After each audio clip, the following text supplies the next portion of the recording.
YouTube.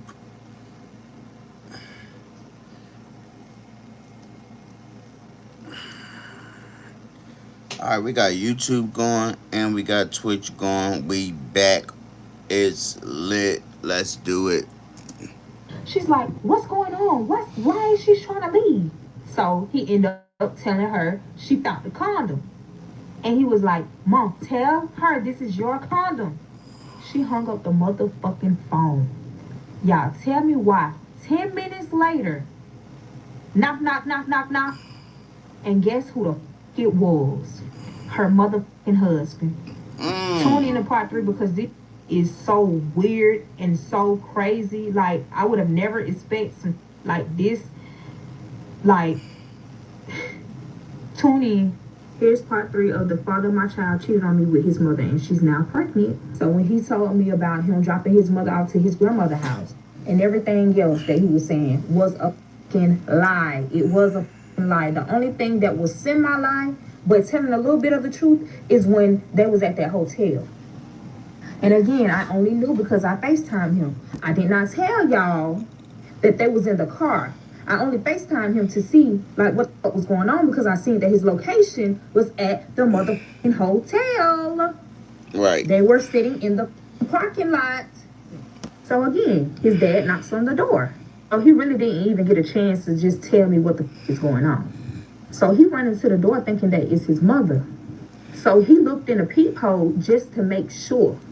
That right there, I'm like, something is wrong. The only reason why I say that is because nobody comes to our house. It's only the mama. So I'm like, why in the fuck is he looking through this peephole like he just done told somebody where we stay at? And why in the is his dad here? Right. Me not Right. Right. knowing, he just said something to me that will really change their whole entire life. Seriously. Which is calling his mama and saying that the condom is his mother's. This entire time, I was not expecting none of this to happen that's about to happen. Why? Because he's still telling lies, y'all. He's still telling lies. I don't know if he's telling the truth or not at the time. So once he seen that that was his dad, y'all, he knew something was up, but I didn't know. So the father of my child ran in the mother 1,000. And you know what that means. He's trying to find his, Yeah, So that I'm asking tool. him at this point, like, why the fuck is you doing it? Like, what is going on? Who is at the door? As soon as I said, open the fucking door, open the fucking door, open the fucking door. I never seen his dad like this because his dad, let me tell y'all something about his dad, y'all. His dad is very super duper quiet. The He is fact that so you sweet. sleeping with your He mom don't is do all wild. that rah-rah stuff. He don't do all of that arguing or nothing. His mother is the type to control a person. Like, she make it seem as if this man don't have a mind of his own. Like, whatever she tells this man to do, he is going to do it, no matter what it is. Remind you, I already know, like if you see how this man look, this is not her type. So she's basically using this man because she couldn't get no man for real. So I said, I'm walking towards the door because something ain't right. I walked towards the door. I'm finna get ready to open it. Why in the father of my child pushed me on the mother floor and say, go in the room. He literally said, go in the room. That's exactly how I was looking. On my life, I was like, I wanted to say, who the f you talking to? But I was smart enough to just shut the f up, finally, and just go in the room. But ear hustle, like a mother. So he's about to open the door. Remind you, he got the pew pew in his mother hand. As soon as he opened the motherfucking door, y'all, he dropped the pew pew. And it went off, but it didn't hit nobody. It did not hit nobody. But now I run outside the door because I hear something I shouldn't be hearing. Like, it scared the fuck out of me. So the door is wide open. His dad is standing there outside of the door. So me and the father of my child see the father. Blood D.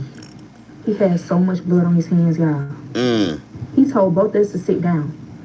And I sat my ass down because he's capable of doing any thing at this point.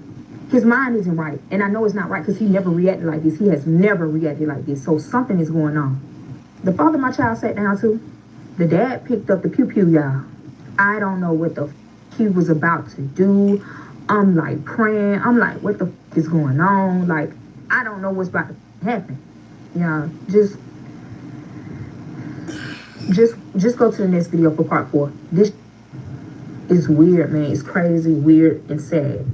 Okay, y'all. So this is part 4 of the father of my child cheating on me with his mother, and she ends up being pregnant. So now, y'all, he's pacing back and forth saying, I stabbed her, I stabbed her, I stabbed her. Damn. So we both shot this, like, I started crying. The only reason I'm crying because, you know, I don't know what's going on. Like, this scary, like, this like some TV. Remind y'all, he still got the pew-pew in his hand, so I'm trying to, like, keep my composure, but I'm not saying nothing. But I look over, and I'm looking at the father of my child. Y'all, he is not saying nothing. No tears, no nothing. He's looking clueless. The whole time, he's actually looking guilty. So he basically stabbed his wife, thinking, like, she's dead. Because all this blood. I mean, of course, I would think so, too. That's what I was thinking. Y'all, the whole time, she is not dead, y'all. This lady is not dead. So, you know, he's still pacing back and forth trying to plan something, like trying to think of an idea. Basically like a cover-up. I don't know what he was thinking at the moment. I don't know. I'm going to say it was a cover-up. Every time the father of my child tries to speak to his dad, the dad raised the pew-pew. And the father of my child just shut up because anything is bound to happen. But, y'all, I forgot to tell y'all that his father loves me. Like, he literally sees me as a wife to his son. So I stopped crying, and I was thinking, like... I mean, shit. Son knocking down the mom, the pop might be trying to knock you down, shorty. I'm just saying, man. I'm just saying. They like, fuck it. It's already been kept in the family. We might as well, you know, keep it going. So I'm fucking around, y'all. I'm just fucking around. And like, okay, maybe I could just calm him down. I'm probably the only one in this situation that can calm him down. So I need to think of something, and I need to think of fast. And that's what I did, y'all. I calmed him down just a little bit to where he can just sit down. Because I was scared, y'all. The only thing that I said to calm him down is everything is okay. Everything is okay. Whatever you did, everything is okay. So I told him, let me get up and let me go in the kitchen and get him a rag to clean himself up. Because he got this all on his hands, y'all. All over his hands. So he's calming down, but the father of my child, his stupid ass gonna try to get up, knowing what the going on. His daddy was not having it. So I end up telling his dad, let your son get you a glass of water so you can catch your breath and calm down. You need to cool off.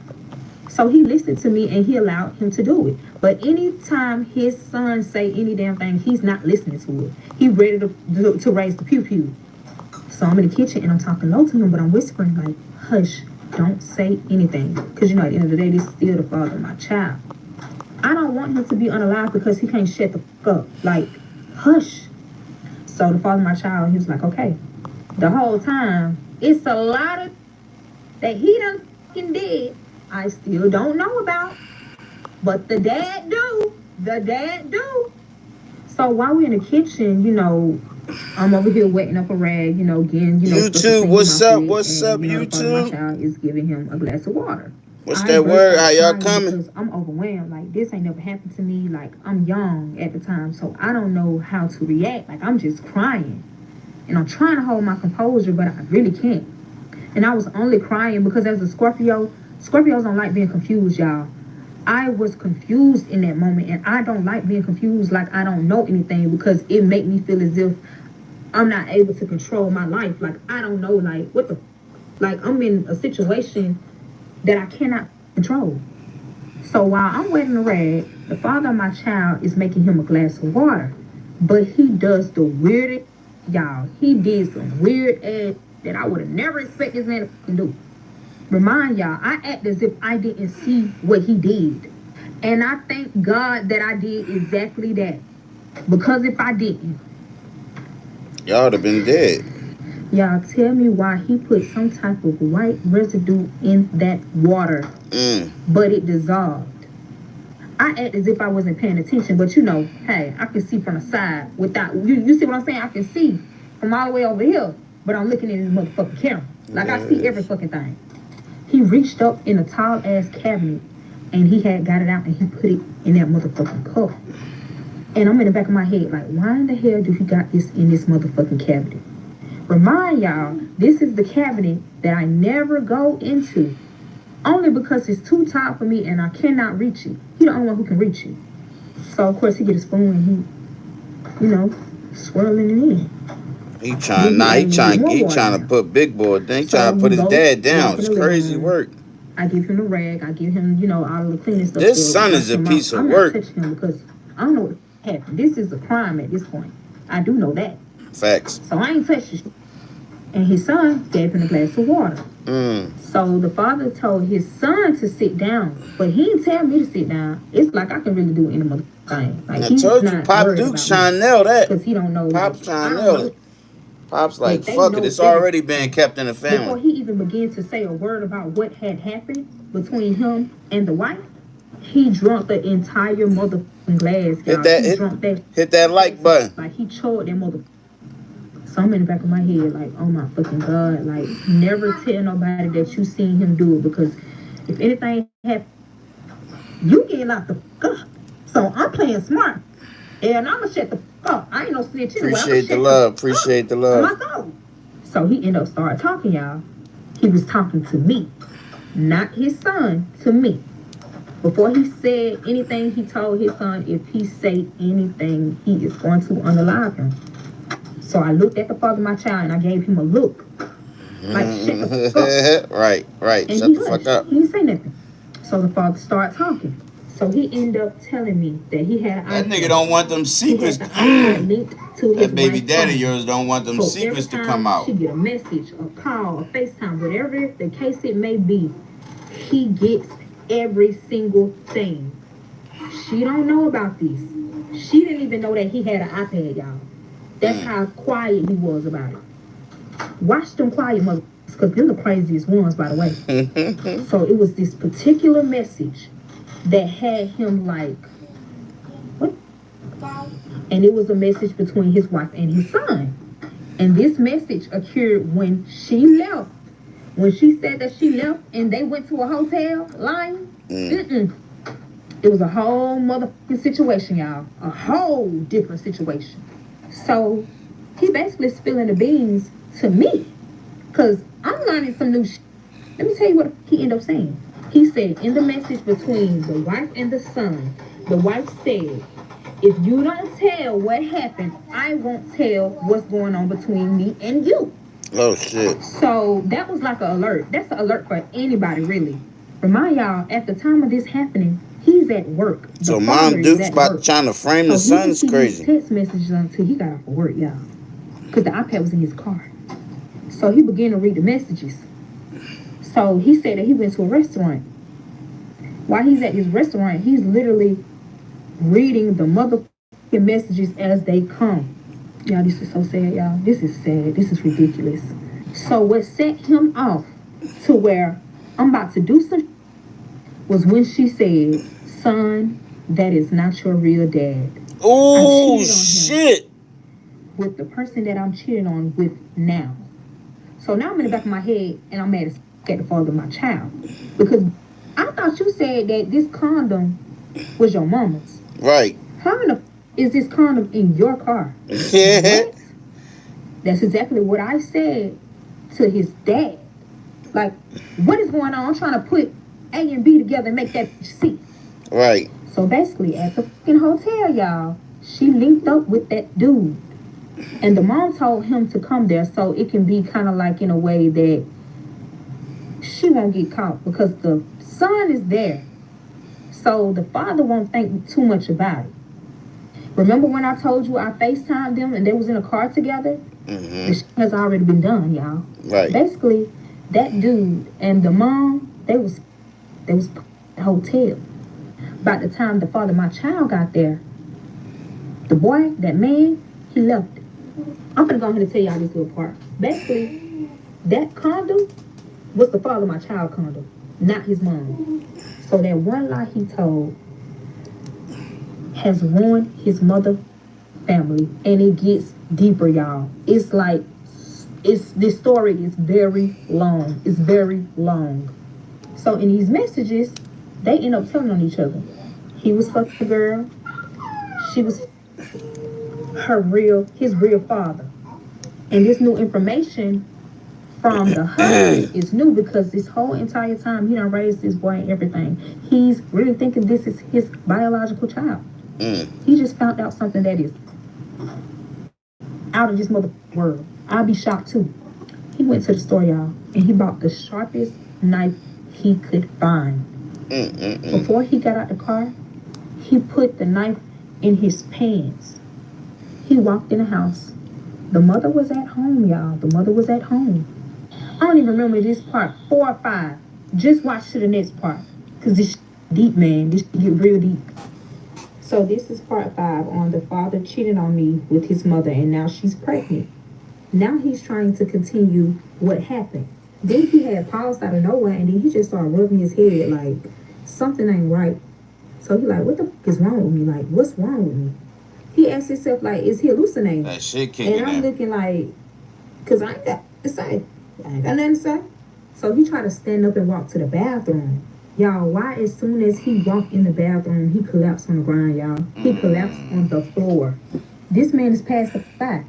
I screamed loud as hell because I don't know what's going on. Like, I don't know what exactly he gave him. So while I'm standing in shock, the father of my child is standing over there looking as if this is normal. Y'all, these motherfuckers are crazy as like for real. Watch who you have a child with. Watch who you dealing with. Tell me why this man went in the bathroom just to check if he was breathing, cut off the lights, and closed the door. I'm like, what are you doing? Wake him up. Get him up. Like, what's going on? This man said he's okay. He ain't dead yet. I said yet. Now this got me, because I ain't finna be, I don't want to be around it. Whatever y'all got going on ain't got to do with me. You cheated. That's all I know. So I told this, I'm finna go.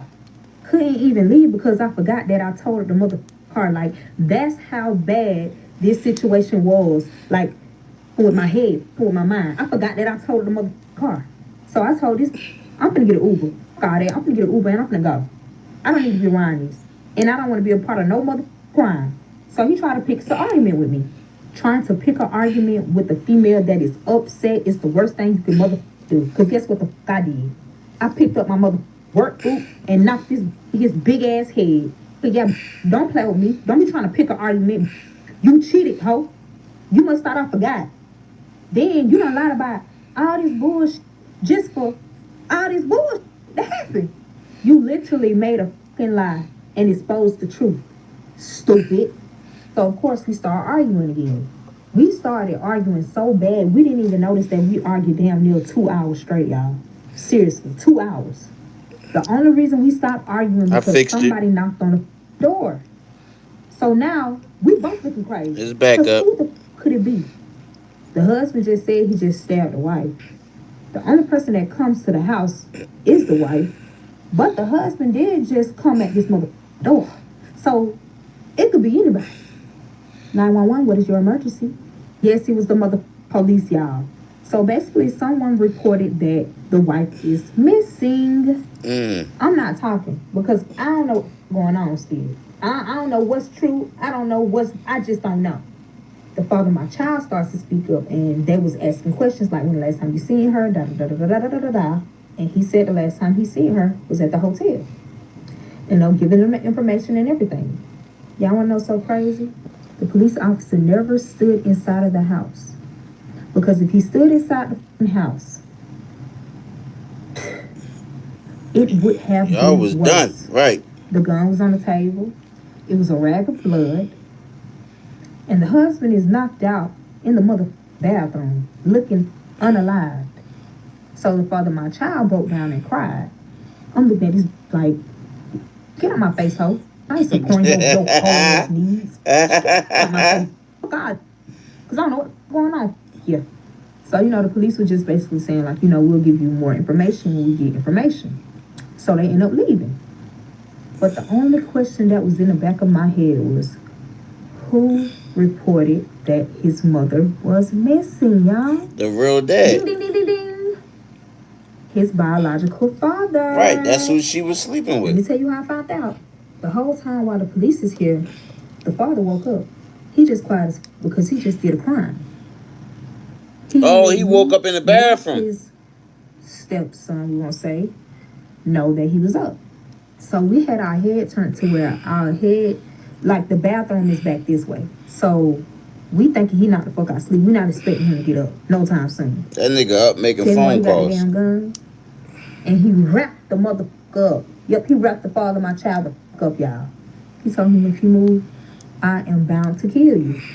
So we back at Yeah. I'm tired, I'm stressed, I'm ready to go. Like, I don't want to be a part of this. Like, it's stressful. I was That's what I crying. said. He in told there me to making sit phone down. calls. By the way he said that, I thought this was his goddamn dad for real, because they sounded just alike. And he said, damn, this man ain't even quit. And now he out the bathroom and he done tied up his stepson, well his son. I'm fucked up though, because the son and the mom is having sex. That's crazy. So his little brother and the mom pregnant by the son. So his little brother is his son. So you about to have a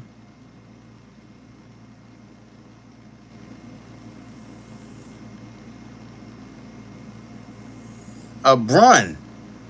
You about to have a fucking brun. A brother's son. A brun. That's a brun. Damn. The question how he in the bathroom floor and the lights is out. He didn't even question that. He's scared of the police. So he told his stepson to go in the room. He went in the room. So now I'm looking like, I hope you ain't trying to get me, because I ain't did it to you. I don't know. I would have expected him to forget that he told me half of the story, but he literally started back talking about what happened. So he told me he put the knife down there and he walked in the house. He said he creeped in the house, actually.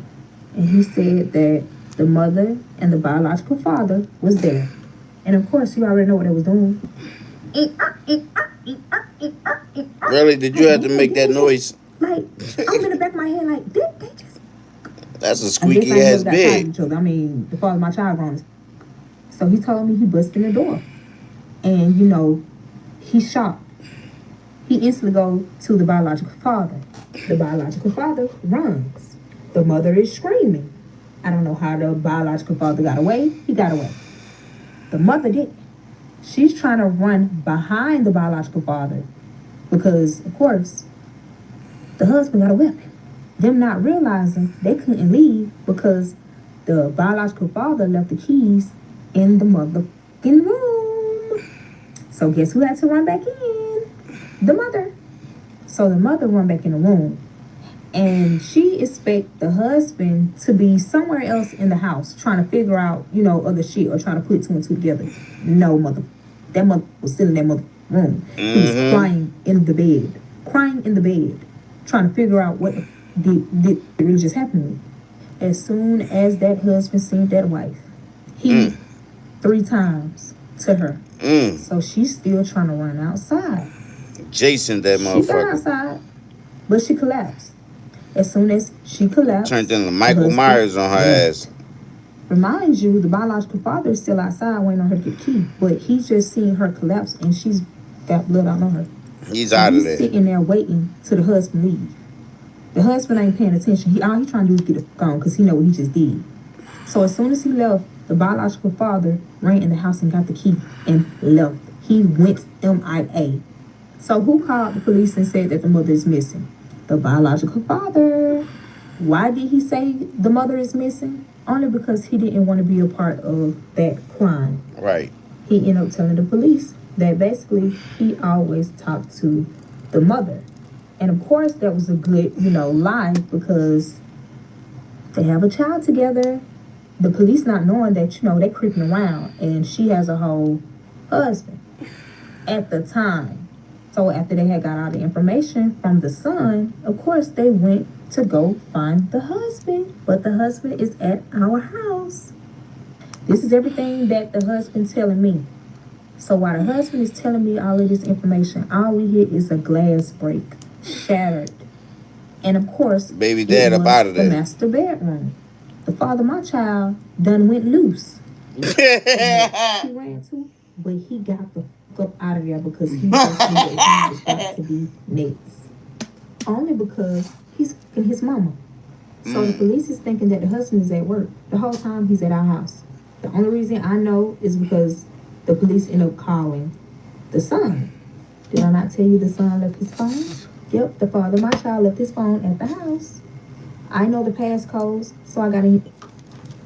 Yes, they left the message asking to call them back because they're trying to find out where the husband is.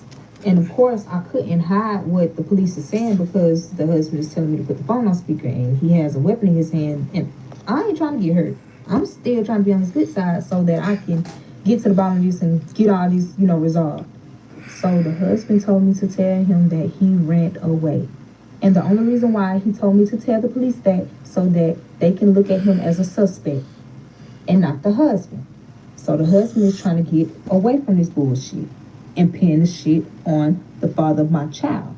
So I didn't have a choice but to say it because if I did, I didn't know if I was going to be here or not. Fast forward to they found out where the mother was, at home, outside, bloody the fuck up. She's still breathing, y'all. They took her to the hospital. Let me tell y'all what the fuck happened. Tune in to part 6, y'all. Okay, so now the mother is now at the hospital, but she's in critical but stable condition at the time. Fast forward to, the police officer left a message in the father of my child's phone, basically to tell them to call him back. So the husband tells me to call the police back and tell them that the father of my child ran away so that the husband can be cleared from the book. He also told me to tell the police to start calling my phone. And that was weird because I'm like, why?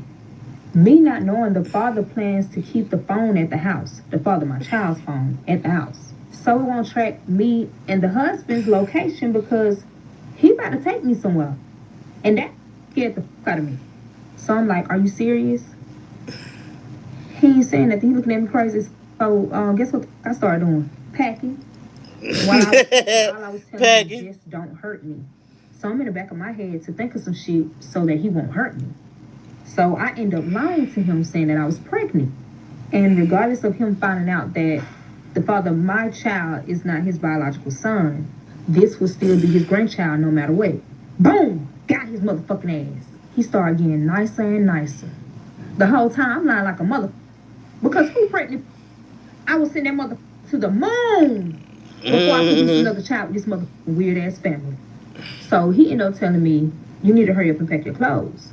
So now I'm getting very nervous and getting very scared still because in the back of my head, I'm like, this motherfucker is really trying to keep me hostage. Like, he's not going to let me go. And I'm like, why you won't let me go? I'm not going to tell on you. Just leave. Or you let me leave. I don't give a which one. Pick. Of course, that didn't work. Remind y'all, the father of my child is still missing. And the biological father is still missing. Even though the biological father is the one who called the police saying that the mother is missing. Like, you really think they ain't finna come find you too? Like, make it make sense. These motherfuckers just were dumb as So after I got done packing, of course, it's time to go at this point. And I'm scared. Remind you, I don't know where the we going and what the we doing. Like, I do not know. I have no clue whatsoever. So when I cut all the lights out in the house and I was about to walk out, I couldn't find the keys to lock the motherfucking door. Like, what the I still want to say that was a good thing at the end of the day. Y'all gonna see soon. Y'all, I was looking for a good 5 minutes and I still could not find this motherfucking key. So the husband just said, just close the door. Get out the lights and close the door. Because, of course, he's very hot right now. He knows that the police will try to get in touch with him real soon because they haven't got in contact with him yet. And he is the husband. So now we finally about to leave. He cut on a car. He see that he finna run out of gas. It ain't gonna be that too long before we be on the side of the road. But the craziest thing about this, he drove by several gas stations, y'all. He passed, I want to say, at least a good 5 of them, y'all. 5. And of course, I'm smart as so I'm like, something ain't right. Like, why are you missing all these mother gas stations, knowing that you finna run out of gas? Remind y'all, we've been driving for a good 30 minutes now. But he stopped at this particular gas station, which was so motherfucking weird to me. So now I'm really confused at this point because what the fuck is going on and why did you stop at this particular gas station? Come to find out, a close friend of his owned this gas station. And the only reason I know is because he allowed me to get out the car. And I walk in the store with him. And basically, the friend started talking too much. He don't know what the fuck he's saying. Like, he's just running that mouth. Very sassy. He ends up saying, this is my childhood friend. Anything he needs, I will be here for him. Y'all remember that part where that flute nose bitch said? Remind y'all, there are cameras in the store, outside of the store, by the gas pumps. So the childhood friend allowed him to get free gas. So he filled his mother car up. He literally overfilled it. So while he's filling the gas, I said, hey, I gotta go to the restroom. Of course, he think I'm pregnant, so he gonna let me go, because I can't hold my pee. I'm pregnant. So he talked to his childhood friend, and he was like, hey, let her go to the restroom, and please do not let her go nowhere. So he was like, all right. Remind y'all, this childhood friend been looking me up and down. Oh, he trying to get sassy. Scary. So he walked behind me to the bathroom. I think I know where this going. Can I please get a little privacy, please? Can you move? So he stamped by the door when I closed the door so I could tinkle. Remind you, the husband is outside. So I locked the door because it's just something about him I did not motherfucking trust. Y'all tell me why he got the key and unlocked the bathroom door. No. All you see is coochie and ass. So now I'm screaming.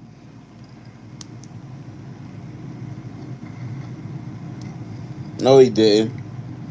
Why in the this man tried to sexually assault me? That man tried to rape me. Twitch, we don't condone that word. A customer walked in. When a customer walk in, it makes that noise to alert a motherfucker that a customer is in here. Yeah, this shit is traumatizing for real. This shit is traumatizing. This shit is very traumatizing. I really want to stop, but I'm gonna keep going. So at this point, y'all, he really got me pinned the down. I kicked the got them balls. I hope you get the blue balls. I hope you won't never do this to another mother ever again, because it gives that he done did this several times. So he hurried up and ran out the bathroom before a customer walked through, because the customer just heard me scream. So the customer is trying to find the bathroom. While the customer is trying to find the bathroom, the close friend done ran out of the bathroom. And he made it seem as if he was running back to the bathroom to make it seem as if he wasn't doing nothing. Or he just heard a girl scream, just like the customer did. So they both finally get to the motherfucking door. They banging on the door. Like, are you okay? Are you okay? It's the customer. But the close friend right next to him. I end up opening the door, crying. Me thinking that the close friend would have been outside with the husband. No, that nigga right there. As soon as I opened that motherfucking door. So he traumatized me even more. Like, I got quiet and I'm just crying. So I ran out the door crying. The husband is like, what is wrong with you? Are you okay? What is wrong with you? Are you okay? Remind you, this fuck already crazy. I don't want to tell him, and he ended up doing some crazy yet, but I still told him. Why the wouldn't I? That's the fuck right. With his grandchild. I know. It's back up. So I'm crying. I end up telling him, y'all, why in the fuck this man ran in the motherfucking store and started fighting his close friend? When I tell y'all, I got it. Scared the fuck out of me. That shit scared the fuck out of me. The whole time while the husband is beating his close friend up, the close friend still lying, talking about he ain't try to touch on me. He ain't try to do nothing. So just when I came in and I stomped him the fuck out while he was on the ground, because he fine. But the husband pulled me back because he was like, you pregnant with my grandchild. I don't need you to be doing nothing. I need you to sit still. So I'm in the back of my head like, damn, I forgot I told him I'm pregnant.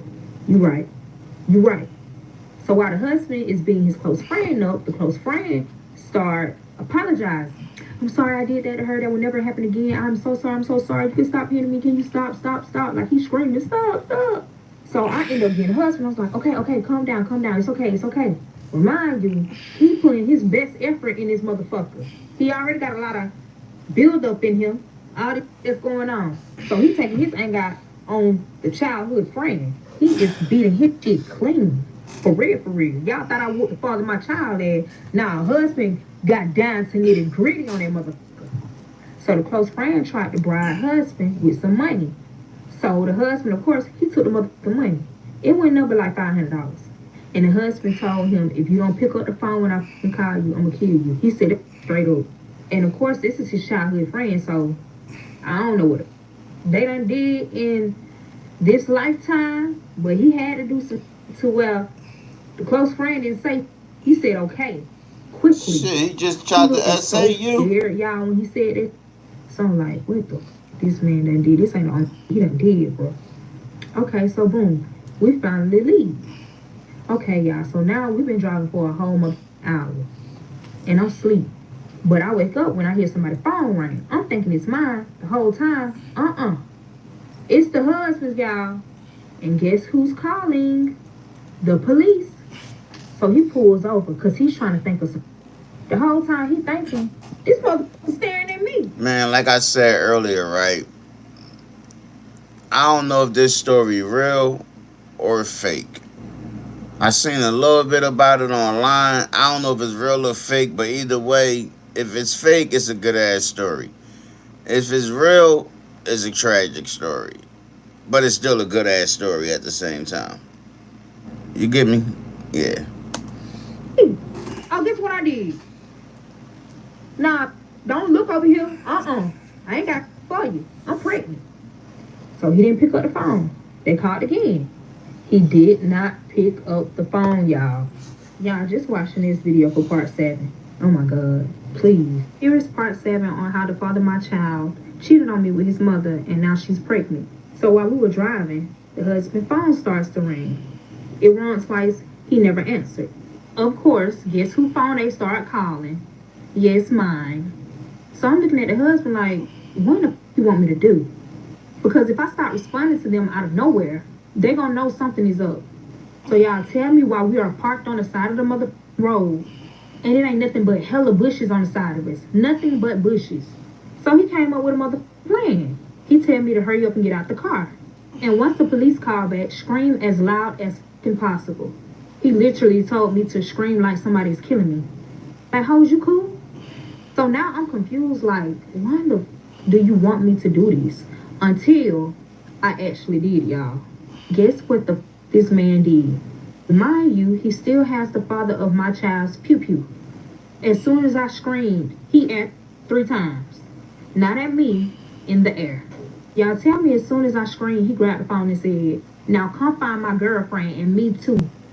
And hung up the mother phone. Damn. So basically, he's trying to put everything on the father of my child. And the father of my child is still missing. So he think, that'll give him a little time to think of another idea. The husband is MIA, nowhere to be found, from what the police know. But I'm the only one right now that's actually communicating with the police. So this will be a quick alert to the police to try and find me as soon as possible and the father of my child. Yes, y'all, he left the bullet shells at the spot in the bushes. And that was the worst thing he could have ever done. It is. Because someone called the police without us even knowing. Like, we don't know nothing about this. They told the police that they heard 3 shots around the area. But as soon as he hung up the phone, he turns my phone off and left the phone in the bushes as well. So now the only phone that we have is the husband's phone. And now we're back on the road like he just ain't did this dumbass shit. But before I continue that, let's talk about the situation that y'all been wanting to hear for the fucking longest. But black folks don't like to wait. So now the wife is in surgery. Because of course she just got yaka. She ends up being okay.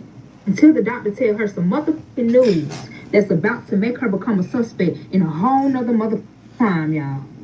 So the doctor walked in and asked, has she talked to her husband? She's over here contemplating trying to decide if she want to tell the truth or not. So she ends up saying, no, he's at work.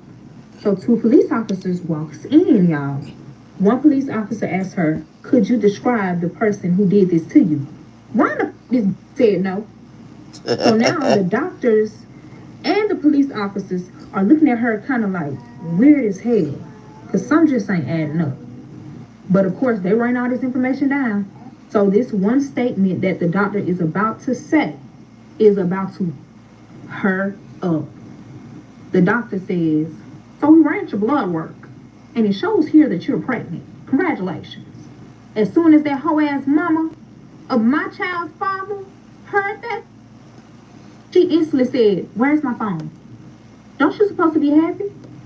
Oh, I know why you're not happy. Remind y'all, the husband still has the iPad in his car, and everything that she texts, when she calls, whatever she do is connected to that iPad. So the husband is getting every single thing. Guess who phone she texts saying, sorry I did this to you. I'm pregnant. I always used the condom with your biological father ever since I got pregnant with you. So I know this is your child. And you never pulled out. Now, why would you say that last part? Just the nasty ass. So while the husband is driving, he's looking at all this.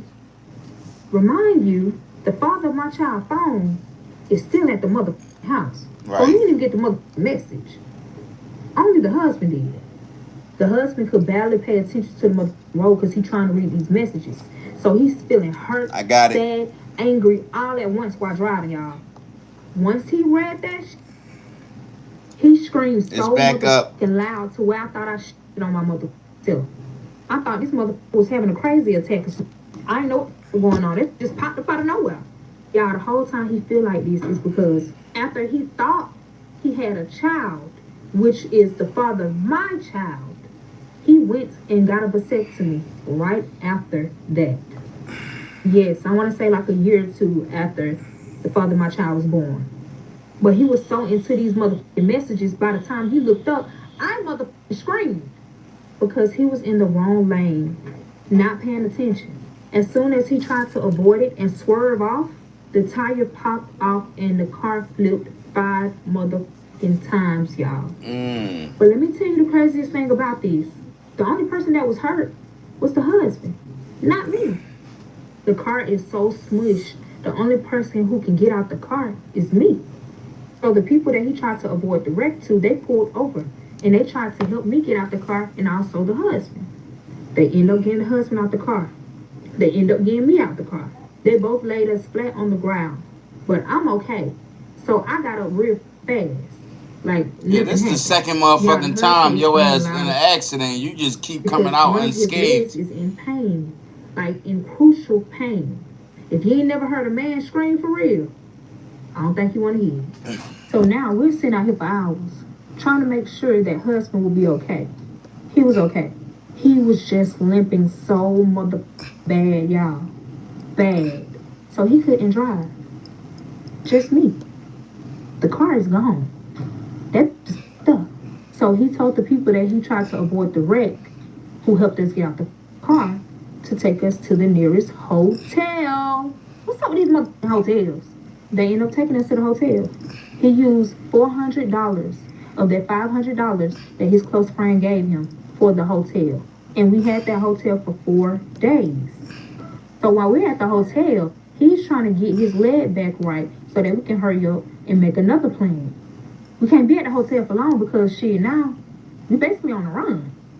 But while all of this is happening, the police is calling the biological father, y'all. They're basically just letting him know, like, hey, we found the mother of your child. But something ended up happening. Do you know anything about it? He was like, where is she? Is she okay? Now, why would you say that? Like, these are not police officers. And before the police officer could say anything, the biological father ended up saying, you damn sure did just up. Your broom head ass so emotional right now. You just sat here and just said the worst thing you could ever say to a police officer, and you trying to avoid all of these booze. So the police officer looking at him suspicious. So they end up telling them where the mother is at the hospital. They sent him the location and told him to come. They also told him that she's able to speak. She understands everything that's going on right now. Y'all tell me why he flew to that motherfucking hospital. Tell me why as soon as he got into that hospital and walked into the mom's room, he's now being detained. Tell me why as soon as the biological father got out that motherfucking phone, the mother starts spreading lies to the police about the biological father so that she won't be a suspect in this new crime. Remind y'all, the police officers don't even know that this new crime even exists until the mother says, I'm carrying my son's child as a surrogate. Why the f you lying, ho? If you was carrying your child's son as a mother surrogate, why the f you didn't say that in the beginning once they told you was mother pregnant? And that's when the police officers start talking to the doctors. And that's how she had left us on the cliffhanger last time. She left us straight up on a cliffhanger like that last time on some bullshit. Had me tripping. Like, yo, why would you do that? Like, why would you let the story get that? But also that's good storytelling capabilities. You made a motherfucker come want more. Like, damn, what I gotta do to get more? What I gotta do to get more? What I gotta do to get more? You know what I'm saying? Like, you got motherfucker fiending. So since we was fiending, here you go.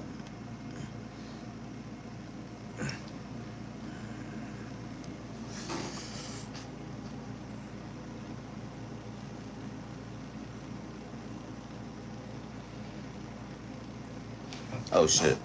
Press play.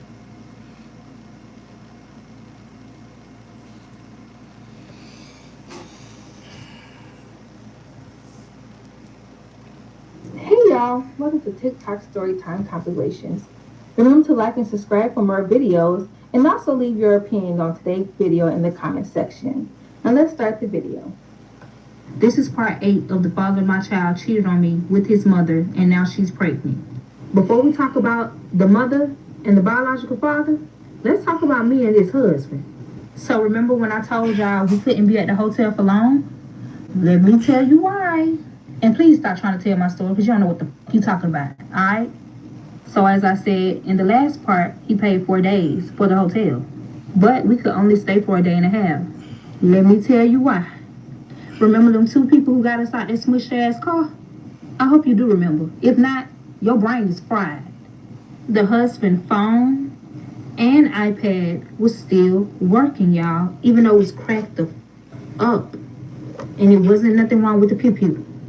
So he told me to grab them 3 items. And I was looking at him like, I'm not finna touch this pew-pew, nor the other, because I ain't slow. So one of the men went to go get those items out the car. They wasn't thinking too much about it. They just got it and put it in their car so that we can get in the car and they can take us where we need to go. While one of the men were driving, he told us that they were so drunk, he didn't know if they wrecked us out or we did it on our own. So the husband started typing in his iPad for me to read. So the 2 men won't hear him speaking about what the f he finna say. Which was basically, shut the f up, don't say. So of course I'm in my head like, noted, okay. Because who the f trying to get killed because you're trying to talk too much? Please learn how to shut the f up because it can actually save your life. So the husband responded to the driver and said, you did wreck us out and I have a camera on my car that's connected to my phone. I need to call the police so I can file a report. I'm hurt. Of course, the 2 men don't know all the shit that he done did. So they begging him to not call or they'll leave us stranded. Remind y'all, at this time, we almost an hour and a half away from that car that was smushed the f up. So the husband said, okay, that's fine. But I'll call the police and tell the police that you guys kidnapped us only because you're drunk. And of course, you don't want to go for jail for DUI and kidnapping. Remind you, the whole time the 2 men are talking, husband is recording the whole conversation and showing their face at the same time without them even noticing it. Just in case they try to back out. And guess what the f they did? Tried to back the f out. Yeah, yo, I'm sorry, man. I'm convinced this is not a real story. This shit did not really happen. I'm convinced. Because there's too much impossible shit going on. Car getting smashed. Come on, man. No. This story ain't a real story. But it's a good story. I give her that. Nice try. Nice try. The driver ended up saying, oh, that's my word against yours. So the husband said, are you sure? Husband ended up playing a video just so that they can hear themselves talking, telling on themselves. So the driver quickly pulled over And both of the men begged the husband to not call the police. Y'all, they was begging so bad to where they end up saying, "We're brothers, we can't live without each other." Live without each other? So the husband now looking at them kind of weird. Because what you mean you can't live without each other? Yes, they're actually gay as fucking not brothers. Oh Cause my why y'all God. gay? All right, Be loud shorty. and proud about it. What the? It ain't All that right, deep. shorty. You But now yeah. you done made it deeper than what it had to be. Cause now the husband is about to use that against them. So the husband asked, "Are y'all gay?" Looked at each other, crazy as. The driver bust out and said, "We wanted to keep it a secret. We wanted to keep it a secret. Oh my No one needs God. to know about this because we're married to women." Nasty ass nincompoops. That shit is disgusting.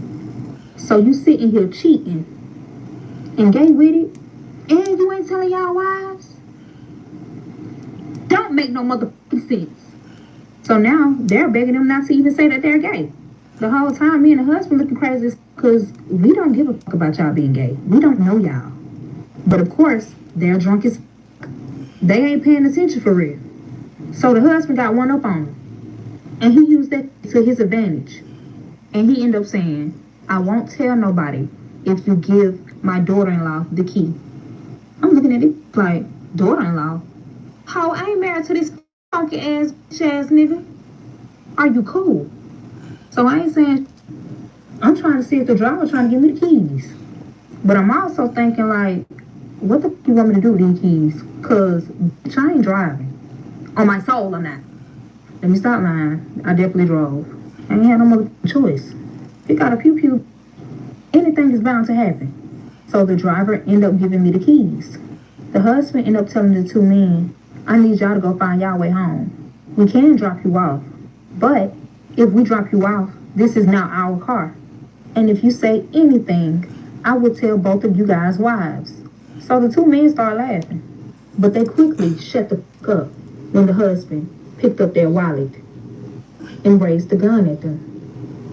The husband said, "I know you have some type of money because I'm looking at the type of credit cards you have. I also have Oh your my ID. God. But I advise both of you to give me your phones, or I will pew pew you." At this point, it's nothing the two men can really do or say. They end up giving him the phones. Then the husband asks, "What's the password to both of these phones? And I need you to say it loudly. And I also need you to open it and let me see if it's correct." Yeah, they said it. And then they wrote it down. The driver said, "You can keep the car, you can keep the phones, you can keep the wallet. We won't say anything. Just drop us off home." And I did just that. We all got in the car. The two men are in the back seat. I'm driving, and of course, husband is the passenger. While pointing the pew pew at the two men, they trapped. So I had to drive an hour and a half back just to drop them off. So now we're getting ready to pass by the car that switched just. The windows is tinted, y'all. The police is out there, and they have that road blocked. So they have other police directing the traffic. So the husband said to everybody, including me, "Keep calm or get." Who the fuck are you talking to? But I'm gonna keep calm because I don't want to get killed. So we're passing through like it's nothing. But the husband is also thinking, how the fuck we gonna go back? So of course he's looking it up in his phone, trying to see if he can find another route, just to avoid the police because it's too hot. Because he don't want me to drive back, and it could be a possibility that he can get caught because that's his car that's smooshed. So the two men were dropped off, and of course we found another route. So now we're back on the road again like nothing happened. Not to mention, he does have the two men phones and wallets. So he has money and other devices just in case if something happened. This a smart ass motherfucker. I feel like he done did this before. Have he? So now we're driving back.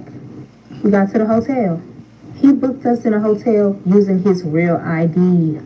Him not realizing that was the dumbest thing he could do. Until we got in the room. Y'all, as soon as we got in the room, guess what the f- he did?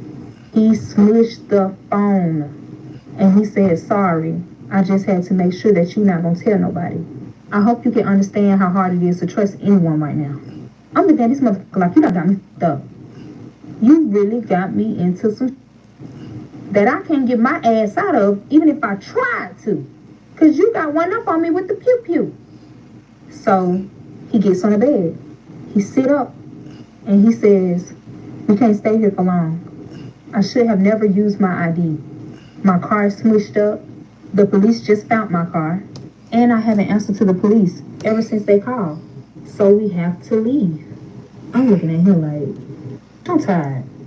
I'm tired. So I'm trying to use an excuse like, "I'm pregnant. Can I rest, please?" So he was like, "Okay, you got 1 day to rest, and that's it, and we're out of here." I said, 1 day? I told him, ain't no telling what's about to happen. I need to rest because I'm pregnant. I'm carrying your grandchild.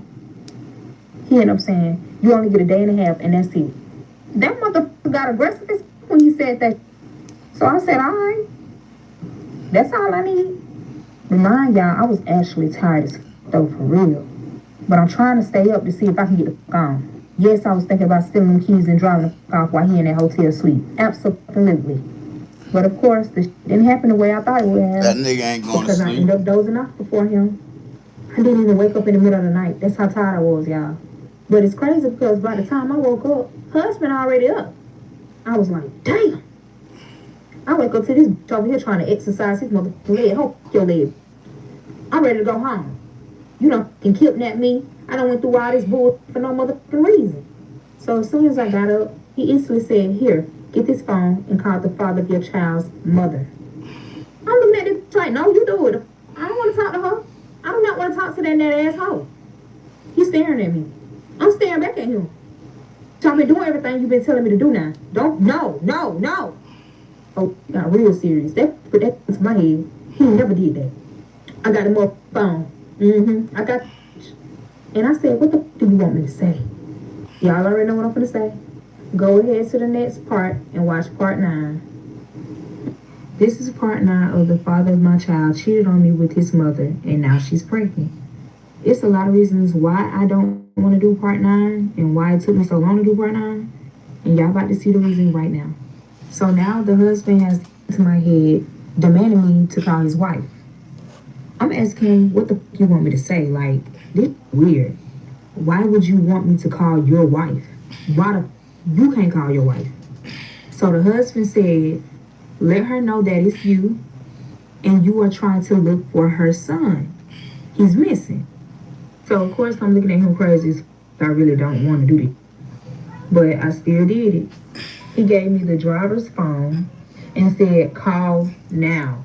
He said it's so aggressive, it's just like, I give up, whatever. So he said, put the phone on speaker. And I put the phone on speaker. So the phone is ringing. No answer. I call again. The phone is ringing. No answer. So I call one more time. That phone is ringing. No answer. So he told me to text her and say, this is your son. Call me now. And of course, the mother is going to think just that because of what she sent him, which was that she was pregnant by him. So she had to be contemplating on answering the phone anyway because she realized that that number was not her son's. So I'm thinking that now she's worried because it's like, why are you calling me from somebody else's phone? But I know it's you because I just text you this and you said that this is you. The whole time, it's me. And we only know that you're pregnant by your son is because of your husband's iPad. Anything you seeing, he see. You still don't know that though. So no less than 5 minutes. Guess who started calling back? Of course, this hoe ass mama. So before I pick up the phone, the husband tells me to say what he wanted me to say in the beginning. And I did. So as soon as she picked up the phone and said hello, I said, I'm trying to find your son. Have you seen him? He's missing. So now he's toxic trying to argue with me once she realized my voice. Yeah, it's a bad on the line, ho. So she gonna say, why the fuck are you lying saying that this is my fucking son? Who is this talking to? Who is this neck asshole talking to? Before I got a sentence out, she cut me the fuck off. She ends up finally telling me to truth of how she felt about me this whole entire time, y'all. And guess what she say? I never liked you. You wanted to take my son away from me so fucking bad, it's ridiculous. Then she went to say, what type of mother are you? She emphasized mother. And she was trying to be real fucking funny. So of course I get in defend mode fast. Cause I know what the fuck you trying to say. And I ate that bitch up. I cussed that bitch out so bad, y'all. And I never disrespect anybody that's older than me. But remind you, she damn near my motherfucking age because she had this goddamn nick and poop at damn 13. She was already popping that coon. Real early.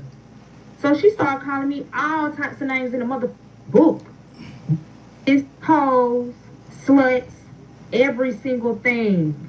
We never argue, y'all. So this is like shocking. Remind y'all, the husband is listening to every single thing. But it's kind of weird because I'm looking at him and he's smiling. He's smiling doing this whole shit of me and her going back and forth like he's smiling. I'm looking at him like, what the fuck you smiling at? Because he finna get it too. On my soul. I'm with that. I'm on that. But he knew something was about to happen to where it changes the whole thing around and he ain't got to do no type of work. This is smart mother, y'all. This is smart mother. Y'all know when people argue, they say the most foul language, they end up telling the truth. So of course, the mother is about to say some foul to me that I'll never forget, ever. And she ended up saying, I don't even know why y'all still together. Why are you still with my son? Why is my son still with you? What the fuck is this? You couldn't even carry his child how you was supposed to. That's why you had a miscarriage. Ha ha ha ha ha ha ha. You don't even have a child because your body is so fucked up. That's why you got sickle cell. Your mother allows you to have your little brother all the time and make it seem as if this is your child, just to make your worthless ass feel better. Feel better about your fucked up ass body and your fucked up ass life. Y'all, when I tell y'all, if I was in that whole face, she would no longer be here. This bitch gonna say, be lucky we treat him as if he's a part of our family. And I'm like, you didn't have to put on a front. This is how you felt a long time ago. You could have been said that. Now shit is going on and things are coming out. You want to sit here and talk about something that is so tender to me. You're talking about a situation that I can't even control. And it's up because this knew how to get to me. She said something that means so much to me that I would never look at her the same ever again. Yeah, this is why I didn't want to do part 9. This is really why I didn't want to do it. You don't say like that to people. You never know what their mental state is. You never know what they're going through in general. And for you to sit there and down talk a person that your child is with is crazy. So I end up getting so emotional to the point where I splatter every motherfucking thing out. I end up saying, ain't you pregnant by your son? When I tell y'all I said that with so much anger, and I said it loud and clear for her to understand every word that came out my mouth, she got so quiet. Started scooting up towards the bed because I guess it's getting very interesting to him. I guess he want to see what his wife is about to say. She didn't say. Instead, she hung up the phone.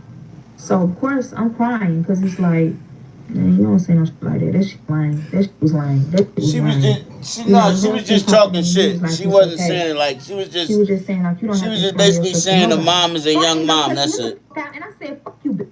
Because you ended up opening wounds that shouldn't be open, bitch. I'm eating his ass up because he ain't had no business telling me to call this hoe. What the fuck you telling me to call this hoe for? Like you can't call this hoe.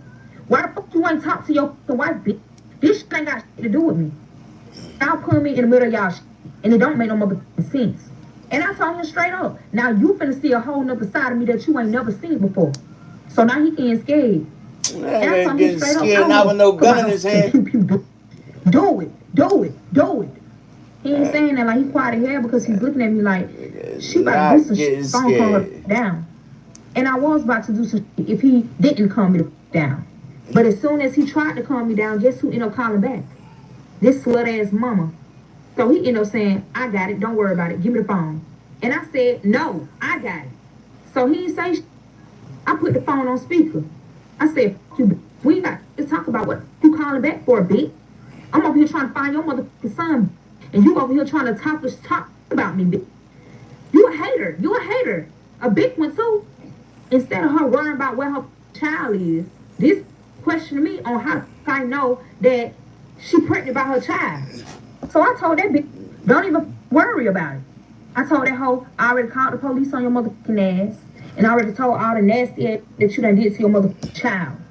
Your child can't even heal properly because you done the shit out of him, and now he's traumatized because you still on him, and you using his cheating allegations just to stop him from telling on your motherfucking ass. That's why he ain't told. He ain't telling nothing that you've been doing for these years since he was young. Him. And the only reason why he didn't expose your ass because he don't want me to know that he cheated on me because you're gonna end up telling me that he cheated on me. And the whole time I don't even care about that part. I care about this motherfucking mental health of his. So you want to continue to on your child, you not knowing that this gonna catch up on you. Either motherfucking way you go. Either he was gonna get tired, or this like this, you becoming pregnant. It was gonna come the out. You could not hide that. I'm dog walking this bitch like I'm cussing this out. I told her she's a nasty motherfucking dealer, cause that's what the she is. This man never got to really experience life for real because your nasty ass on him. Y'all getting real heat, and I need to cool the down. Part 10 will be up, but give me time because I really want to put belt to ass, to be honest. But I'ma chill and I'ma cool the down because it's old. But me talking about this, it ain't doing it, but finna make me whoop ass. Yeah, y'all. What y'all think? Is it a real story? Is it a real story or a fake story?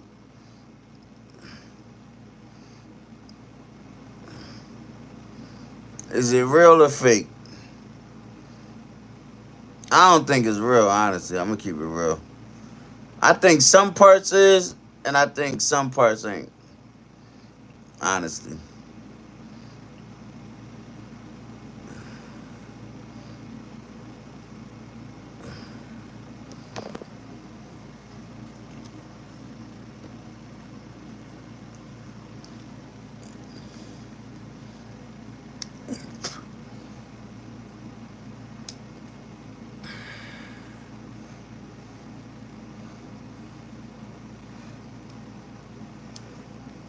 You in between?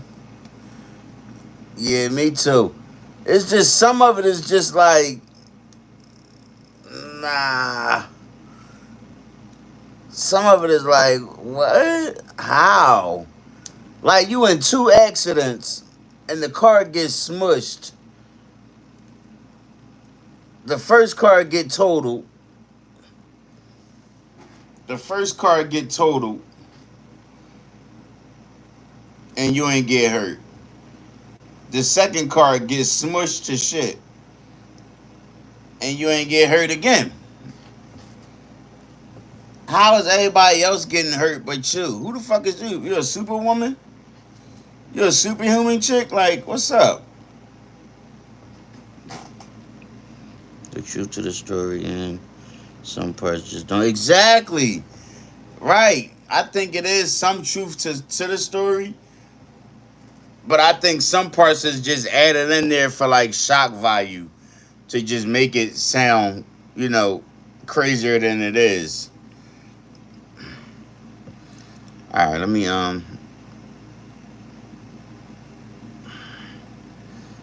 go to this other this other shit real quick.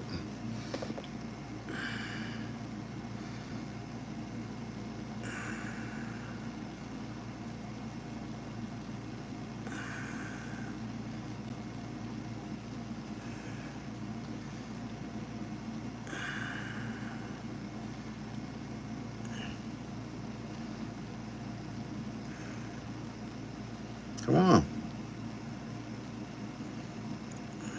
Fuck.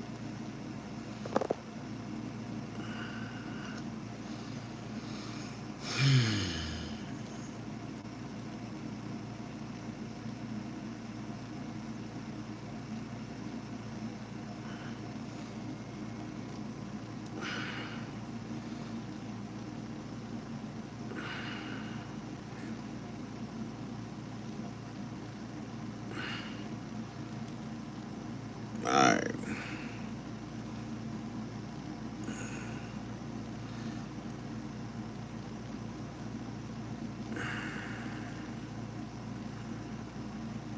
What? The fuck is going on?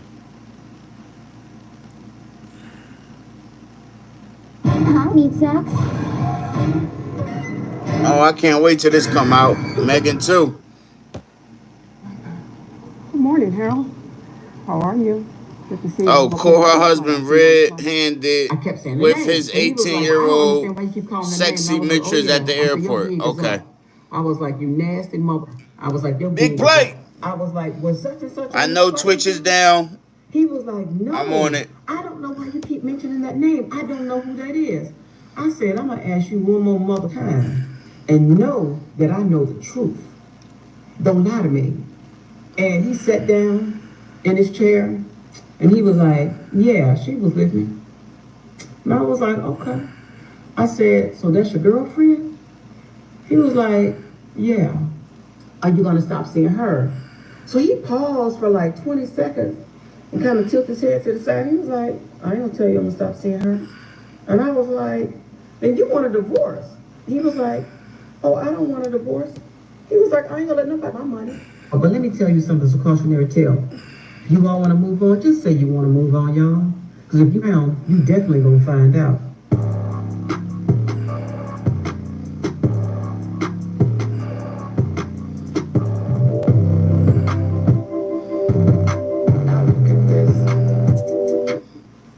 Hey y'all, well it's story time in regards to the video I posted this morning of my husband and his mistress at the Atlanta airport. So, let me just preface this by saying, I'm a nice person, I'm a sweet person, I'll do anything for my family and my friends, and I'll help anybody out.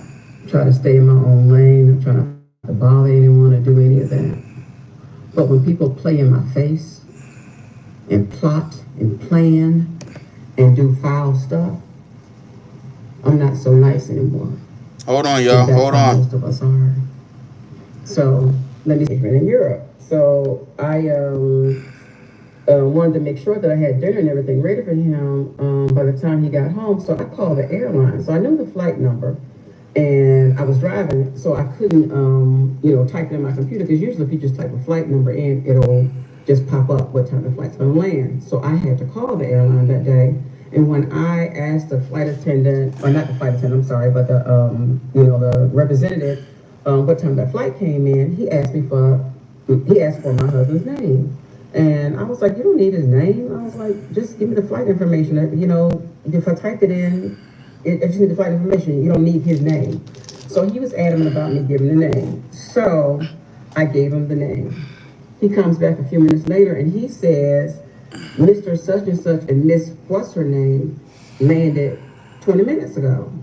So I'm in shock because I've been married 25, 26 years, and I'm thinking I'm just married to this outstanding, upstanding citizen. So I said, no, just his name. I don't know who that other person is, but just his name. And the guy states again, he was like, Mr. Such and Such and Miss What's her name just landed a few minutes ago, like 20 minutes ago. So I'm sitting in the Kroger parking lot like, what does this mean? I'm in a state of shock actually. So my head is spinning by this time. My blood pressure's going up. And I'm like, what does this mean? So I'm like, okay. So right after that, my husband calls. And I was trying to hold it in, trying to hold what I was feeling in. So I was like, I'm not going to say anything right now. I'm going to wait till he gets to the house. Because he was like, oh, I missed you. It's been a long long week. This is the hardest money I ever earned, but I wish you could have gone with me. And I was like, okay, well, you can tell me about your trip when you get home. So, okay, y'all. So when he comes home, I greet him at the door, give him a hug and a kiss and ask him about his trip while he's unpacking. And so I'm like, show me some pictures from your trip. And he was like, oh, I didn't take any pictures. I was running around working and we were just so busy and on the go. We were just, just going to and fro. So I was like, oh, okay. So we go to have dinner. I was like, hey, I called the airlines to see what time your flight was getting in. And I said, they told me there was someone else on your itinerary. And I told him the person's name. And he was like, who was that? And I was like, I don't know. You tell me. He was like, oh, I don't know who that is. And he was like, mm-mm. He said, they must have made a mistake. So I was like, well, okay. So I went along with it, but something about it, my spirit just was not feeling right. So I was like, something about this is just not right. So that night when we go to bed, he's sleeping over there just snoring. I'm over there tossing and turning because I was like, something about this just does not feel right. So something tells me in the morning when you get up, go check your credit card bills that are on the counter. So the credit card bills are all stacked up out on our kitchen counter, and I don't open them because I don't pay the bill. I mean, it's American Express bill each month, they be high. So I was like, I ain't got nothing on it, so no need for me to open them. But that was my account, and I added him to it years ago, and I just let him open the bill and pay it. And there was sometimes I would open it, but most times I would just look at my portion of it and just keep it moving.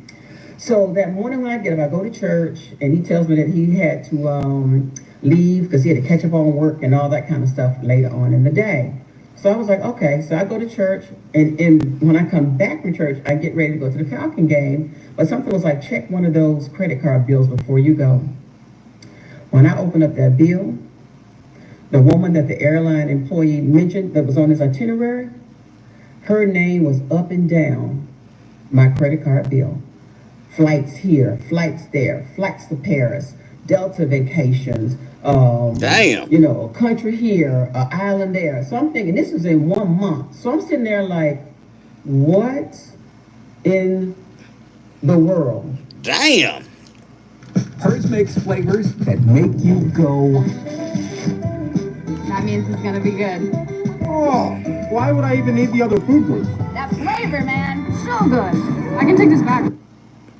Young Buck must got young. So by That mind, this she time, too y'all, young. I was I'm about to say and I gotta something go to the crazy. Falcon game with my girlfriend. Let me get my and try to shit act like together. I'm having a good time, but the whole time my mind is racing.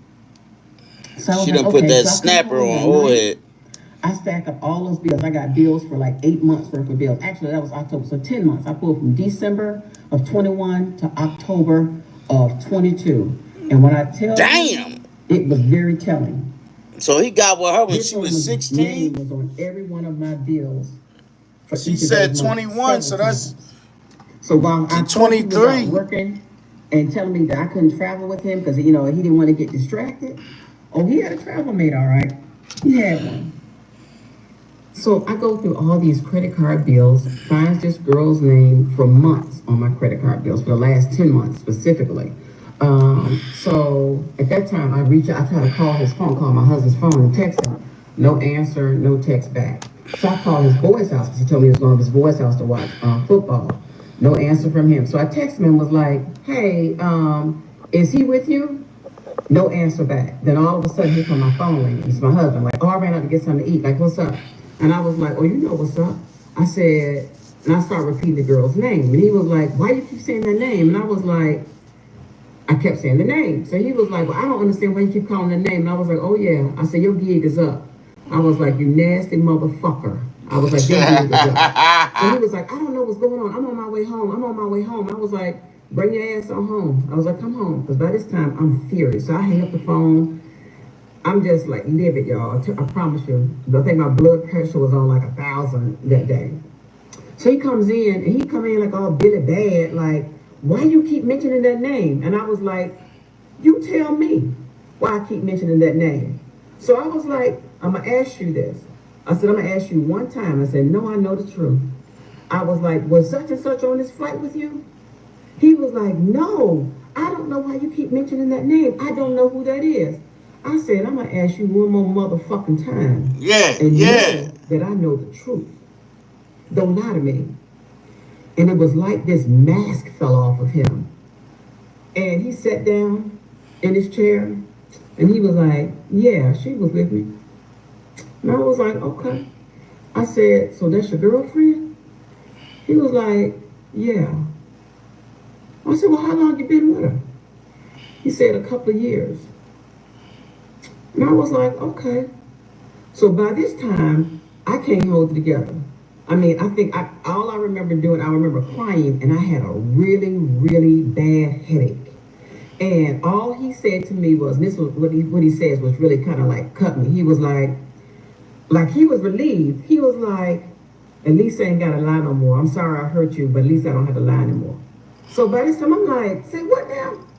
So I'm screaming, I'm yelling. My son's upstairs. He comes down, goes back up, because I was like, everything's fine, everything's fine. But my head is like hurting like really, really bad, guys. So I come back to my bathroom to try to get some medicine. So I was like, let me take my blood pressure. Blood pressure was like 190 over 110 or some crazy shit like that. So I was like, I gotta get to a hospital. So by this time, my head is banging. I know I need to go to the hospital. I know something is wrong. So of course, I'm crying. I'm hysterical, trying to put my clothes on. He's trying to touch me and pet me up like, I'm just so sorry that I made you feel this way. Now, didn't really have any compassion in his voice, any of that kind of stuff. So I was like, don't touch me. So I drive myself to the airport. He was like, I'll drive you. I was like, I said, I'll take my chances. I drive myself to the airport. I get there. Blood pressure is off the charts. To the point, they're like, ma'am, you're about to have a stroke. You got to calm down. And I really couldn't even talk. So they were like, you got to calm down. So they call my doctor. We get the medicine. They try to get it under control. So I'm there for a couple of hours. So I come home, and he's sitting on the couch eating Cheetos. Like, what happened, right? And he comes in like, oh, what they say? This nigga crazy. And I was like, they said they got my pressure. He trying to get killed. Kind of down, because it went all the way down. He said, go see a doctor in the morning. So that night, I could not sleep. I cried all night long, to the point when I got up that morning, I really couldn't even see. My eyes were so swollen. So I'm tore up, right? So I go out later that morning. He's upstairs. I come upstairs. I'll be right back, Chad. I gotta go bathroom. He's around here like, like he having a good day and shit. Like, his burdens is light. Mine heavy, but his is light.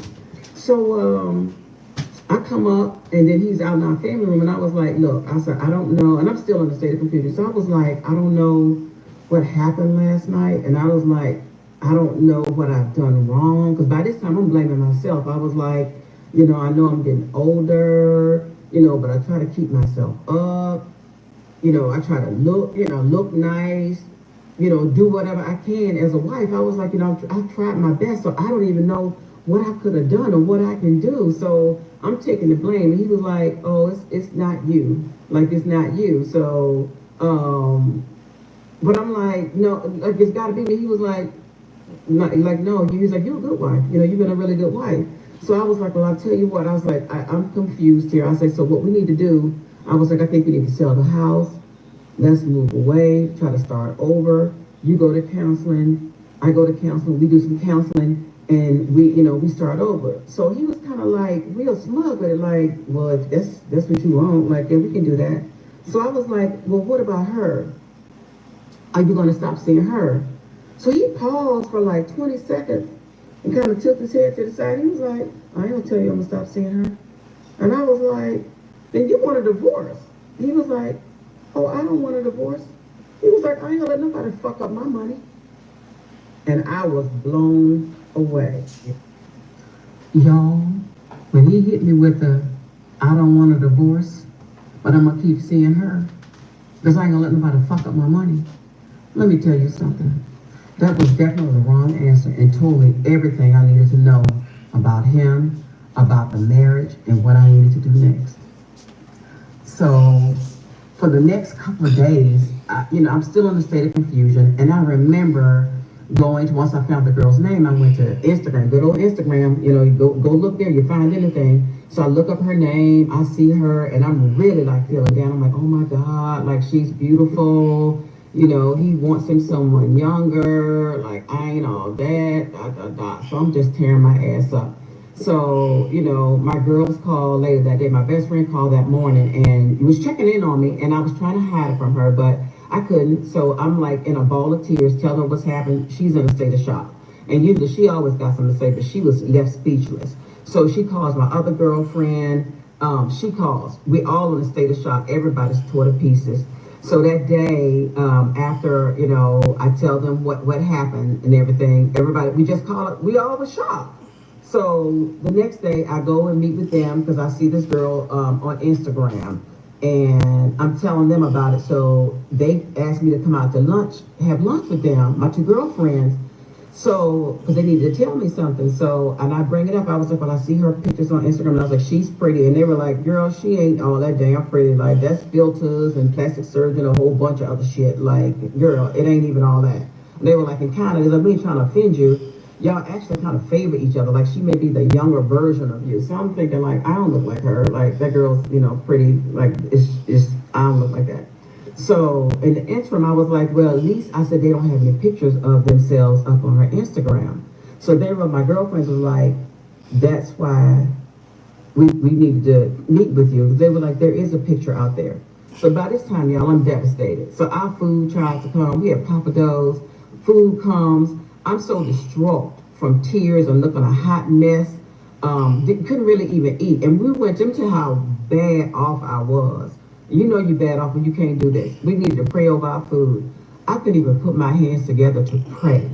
I have never had that to happen. I couldn't even pray. I literally put my head down on the table while they were saying a prayer and cried. And basically they made me try to eat because I really could not eat anything. So it was just a complete mess. So when I get home, my husband, he was actually gone. I think he was gone, but he claimed he had a trip or something. And then he tells me when he did come home, like, well, I need to talk to you because I think we need a little break. So he was like, you need a break so you can think about some things. And I was like, huh? Like, I need to think about some things. He was like, yeah, you need a break so you can think about some things. So yeah, to add insult to injury, he tells me he needs to go away for 3 to 6 months for me to think about some things and to think some things over. And I was like, I need to think some things over. I was like, I don't need to think about anything. He was like, yeah, I need to go away so you can think about some things. So I'm like, okay. And this is the straw that broke the camel's back when he said this. And I knew that this man actually had no love for me and that he had been planning and plotting for a long time. If the unexpected happens and you get into an accident, don't panic. Just come to Pacifico. Regardless of where you brought your vehicle, we welcome you to stop at our body shop for your repairs. He was like, yeah, and if you find somebody in that 3 to 6 month time frame, I'll understand. Now, who tell their spouse that? If they really love you, they don't want you all sleeping with nobody else.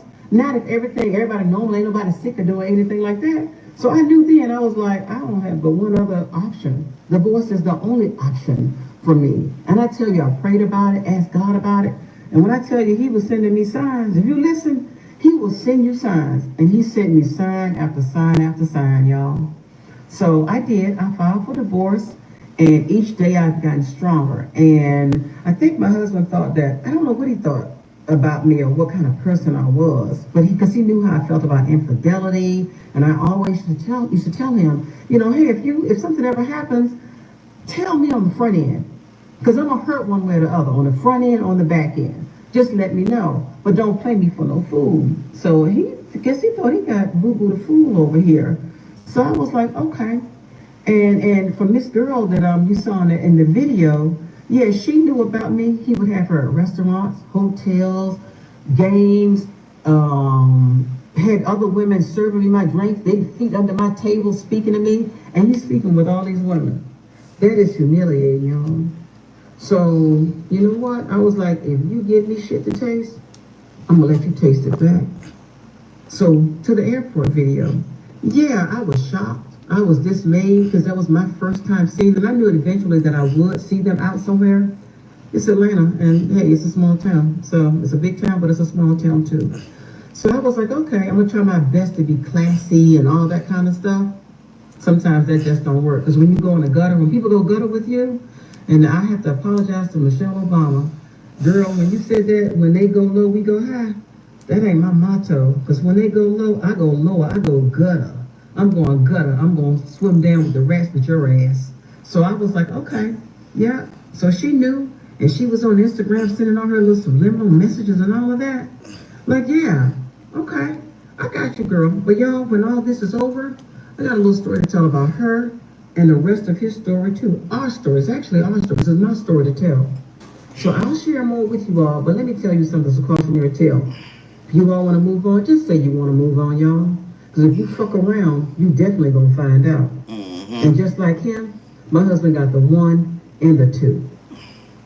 Be good. Hey y'all, after I posted that video of my husband and his mistress in the Atlanta airport, and I decided to share my story with you all, when I say that you all have shown an outpouring of love, support, kind words, prayers, just everything. And I just want to say how grateful I am, because that was very hard for me. And it's still hard for me. This is a journey that I wouldn't wish on anyone. This kind of betrayal and the lies and the deception, no one deserves that, you know. And just reading some of you all's stories, it makes me sad to know that so many people are still going through this same thing, you know. And it's not even about, you know, everybody's going through it. Black, white, you know, it has no color line, and men are going through it too, with women who are doing the same thing.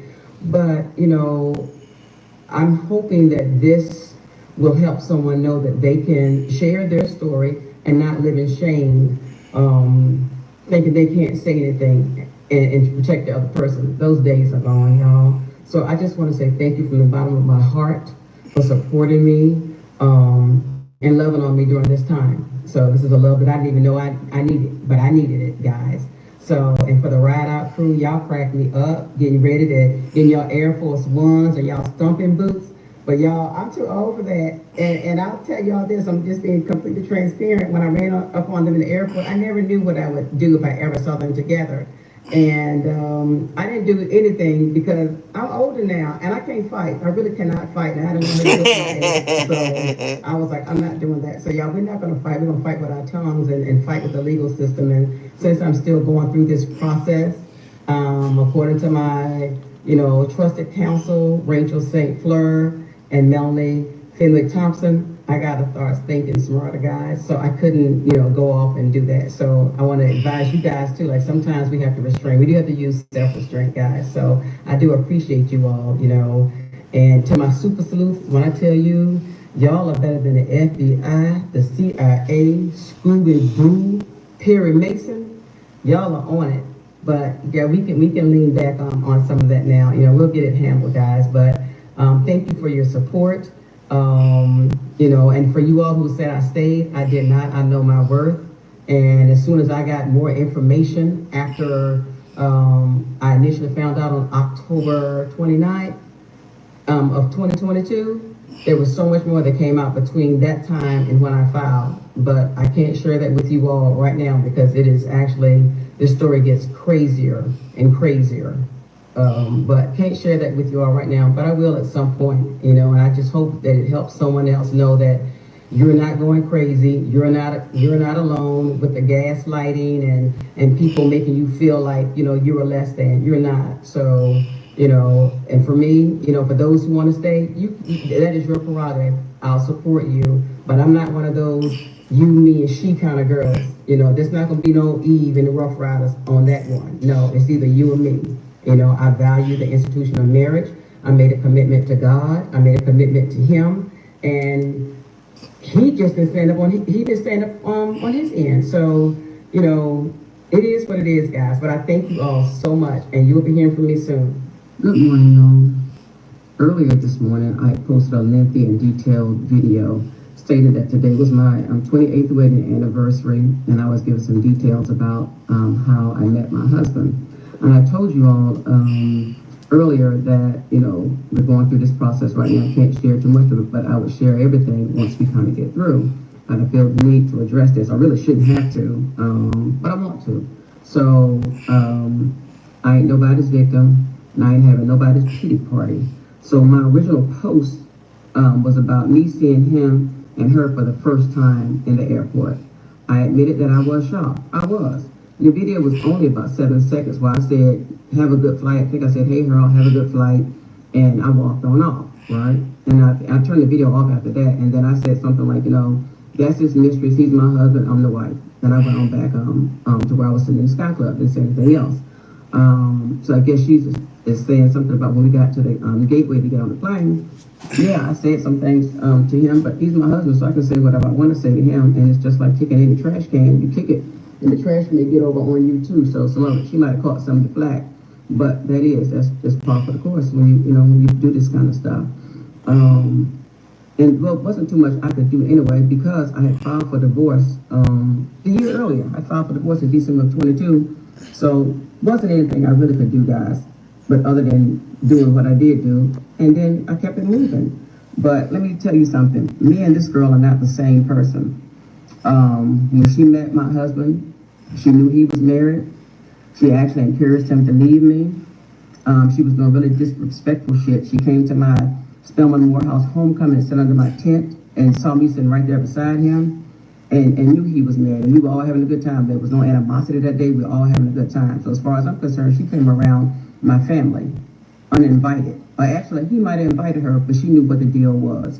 Then she had to post that clip of Sunshine from Harlem Nights the day that I found out everything. Yeah, because I went on one of her pictures and kind of said a few things. And then she posted that video just kind of trying to taunt me. So I'm like, so you're going to taunt me and gloat after I find out that you've been with my husband. So, I'm like, So, like I said, I don't owe anyone an explanation, but I'm keeping it 100. So I ain't judging him. I ain't judging her. But at the same time, she and I ain't the same. And this is not about her.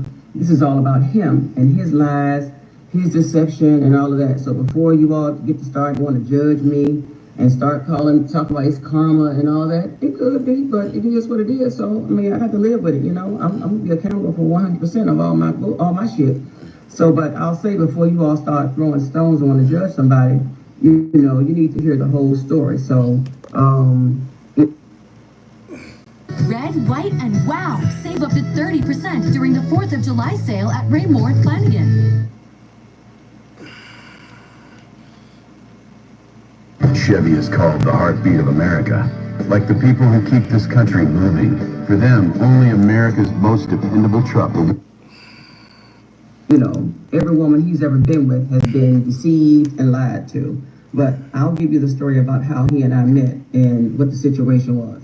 Hey y'all, I'm gonna address this part about the start of my relationship with my husband, and I'm gonna be done, and you can say what you want to say, do what you want to do. I mean, it is what it is, and that was almost 30 years ago. But when I was introduced to him, I was told he was not married. Only to find out later that he was. So I told him then that I did not deal with married men and that I didn't want to do anything to some other woman that I didn't want done to me. And I meant that, and I still hold to that. So of course he gave me the stand that, we've been having problems and all that kind of stuff. And whenever I would talk to him, I would tell him, he would try to be hitting on me, but I would knock it right down because I wasn't attracted to him. My husband was overweight, morbidly obese, actually. But he was a nice guy. But when I would talk to him, I would encourage him to stay with his wife and kids. And I thought he thought that was the oddest thing, but that's what I would do. I would encourage him because I didn't like him like that. And I was like, you're married, so this ain't going anywhere anyway.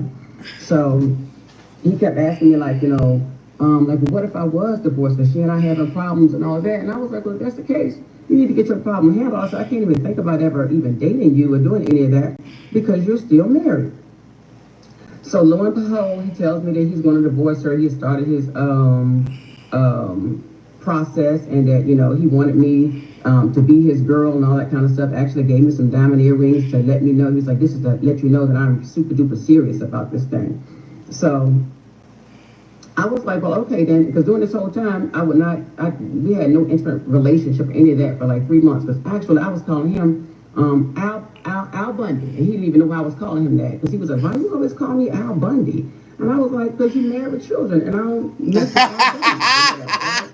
So once he started his divorce proceedings, That's crazy. That was a good job. He asked me would I date him. So I did. So there may be some fault there where I started dating him before his actual divorce was final, but I made sure that he had filed divorce because that's what he told me. So we did take a trip to the SS Music Festival the first year, and a phone call came in, and I'm assuming that it was his wife, but the way he responded to the call let me know that, basically something was up and that he probably had lied to me. So when we get off the phone, I was like, I thought you filed for divorce. Like, why was that conversation going that way? He didn't really have too much to say. But he was like, well, no, I talked about it, but I was going to file. I'm still doing some research. I'm filing when I get back and all that kind of stuff.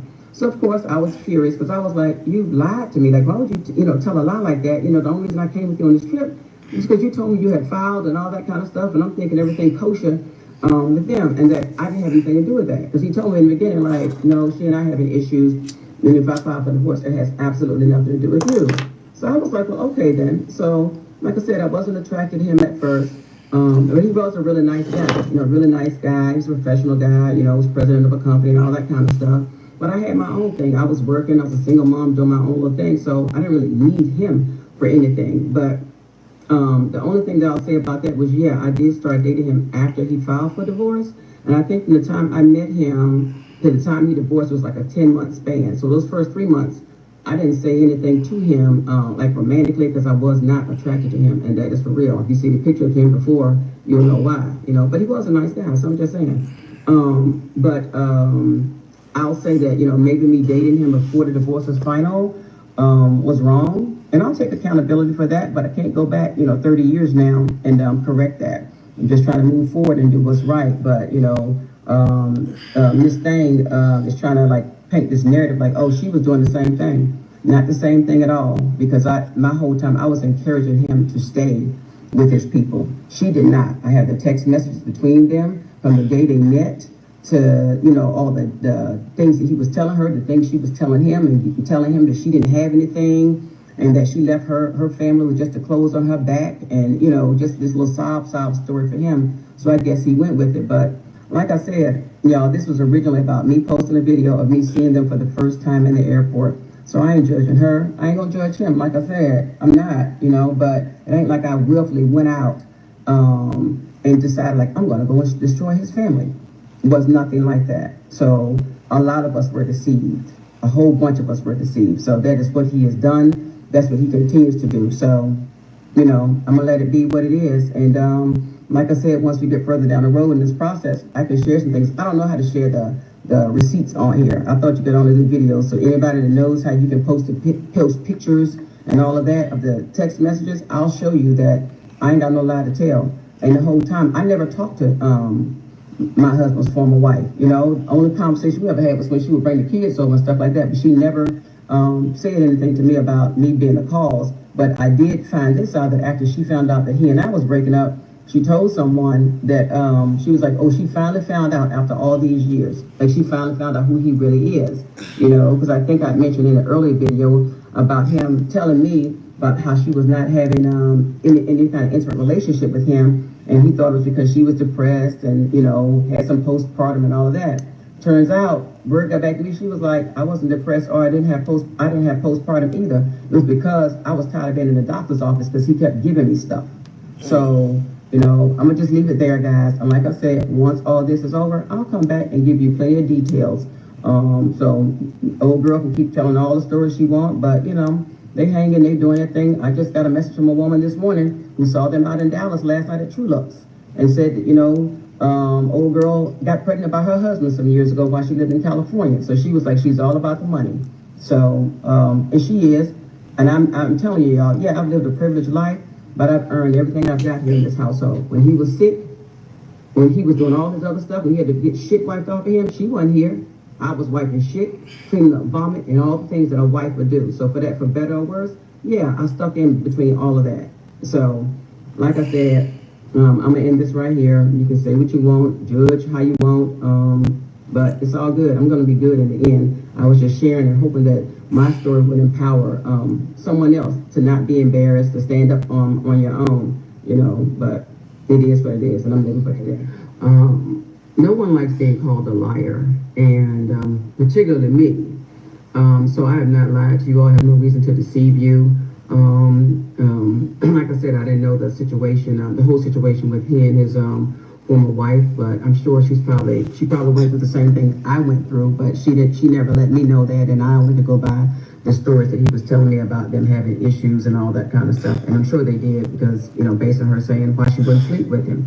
But, you know, in all fairness and honesty to me, everybody who knew me back then and knew us during that time, they knew the story. He would tell them how hard I was. He was like, she was the meanest girl I've ever met. Because he was like, for the first 3 months, you couldn't even get a kiss from her. And he tells that story. And I'm sure it's on video from one of my birthday parties.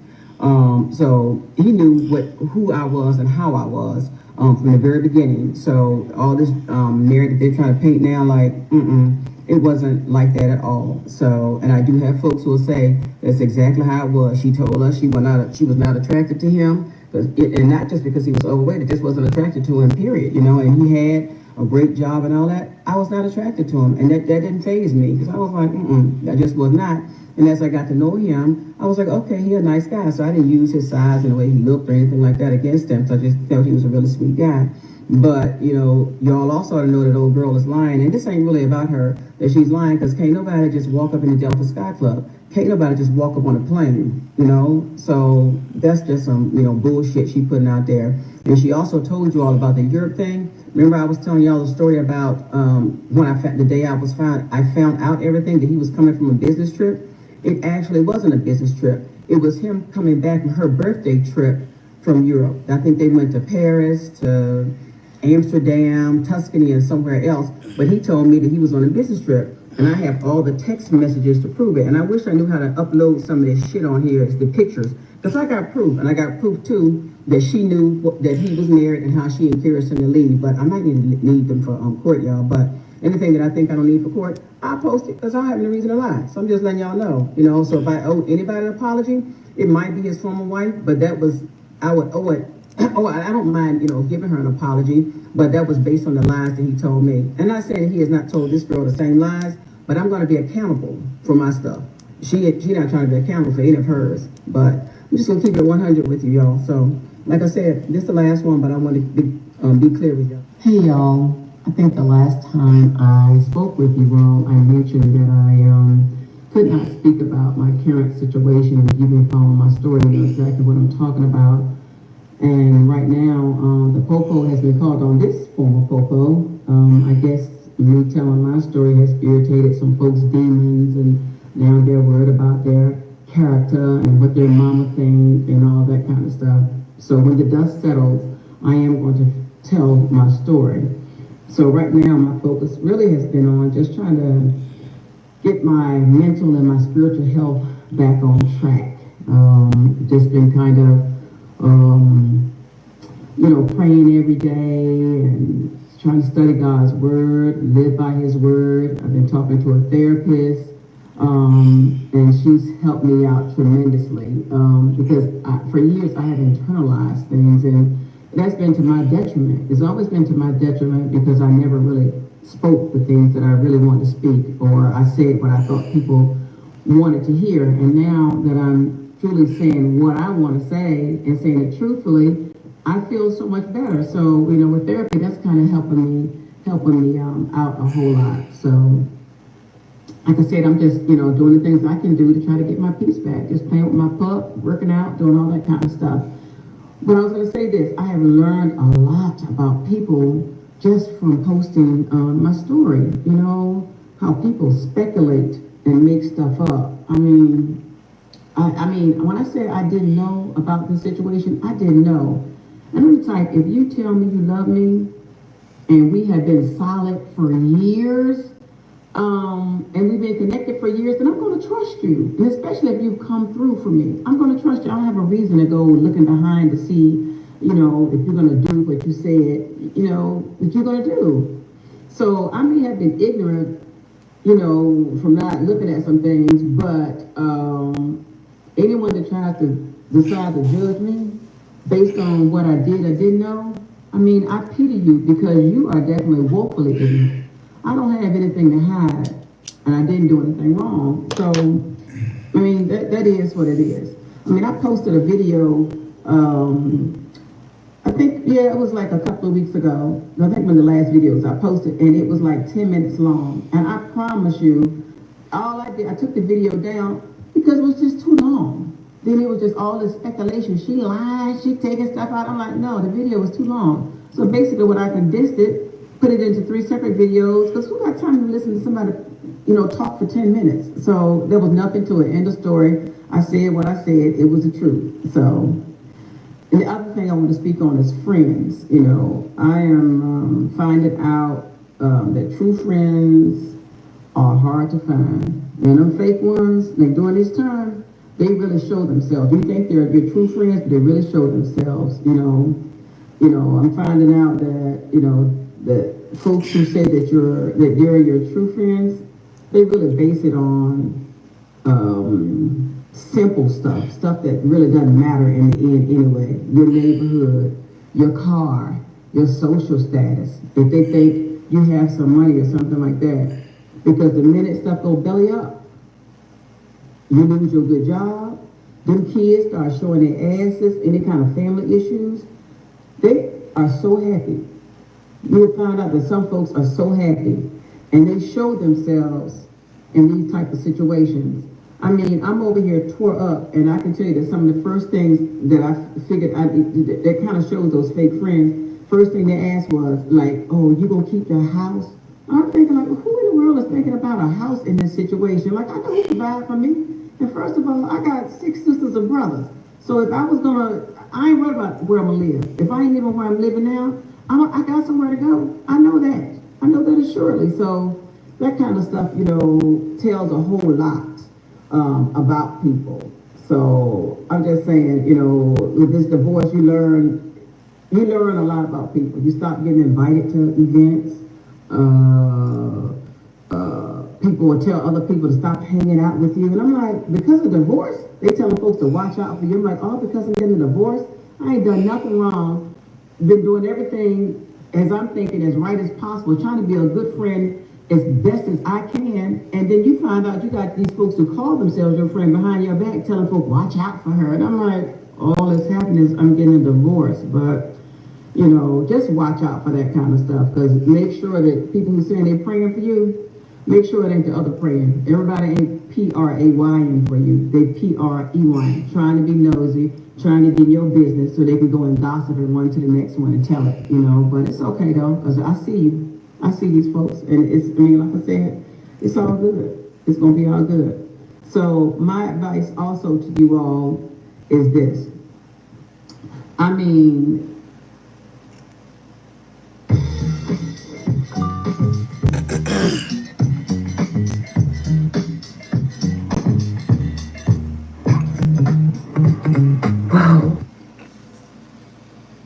if you can't relate to this story or any story on anybody's social media, y'all have some choices, right?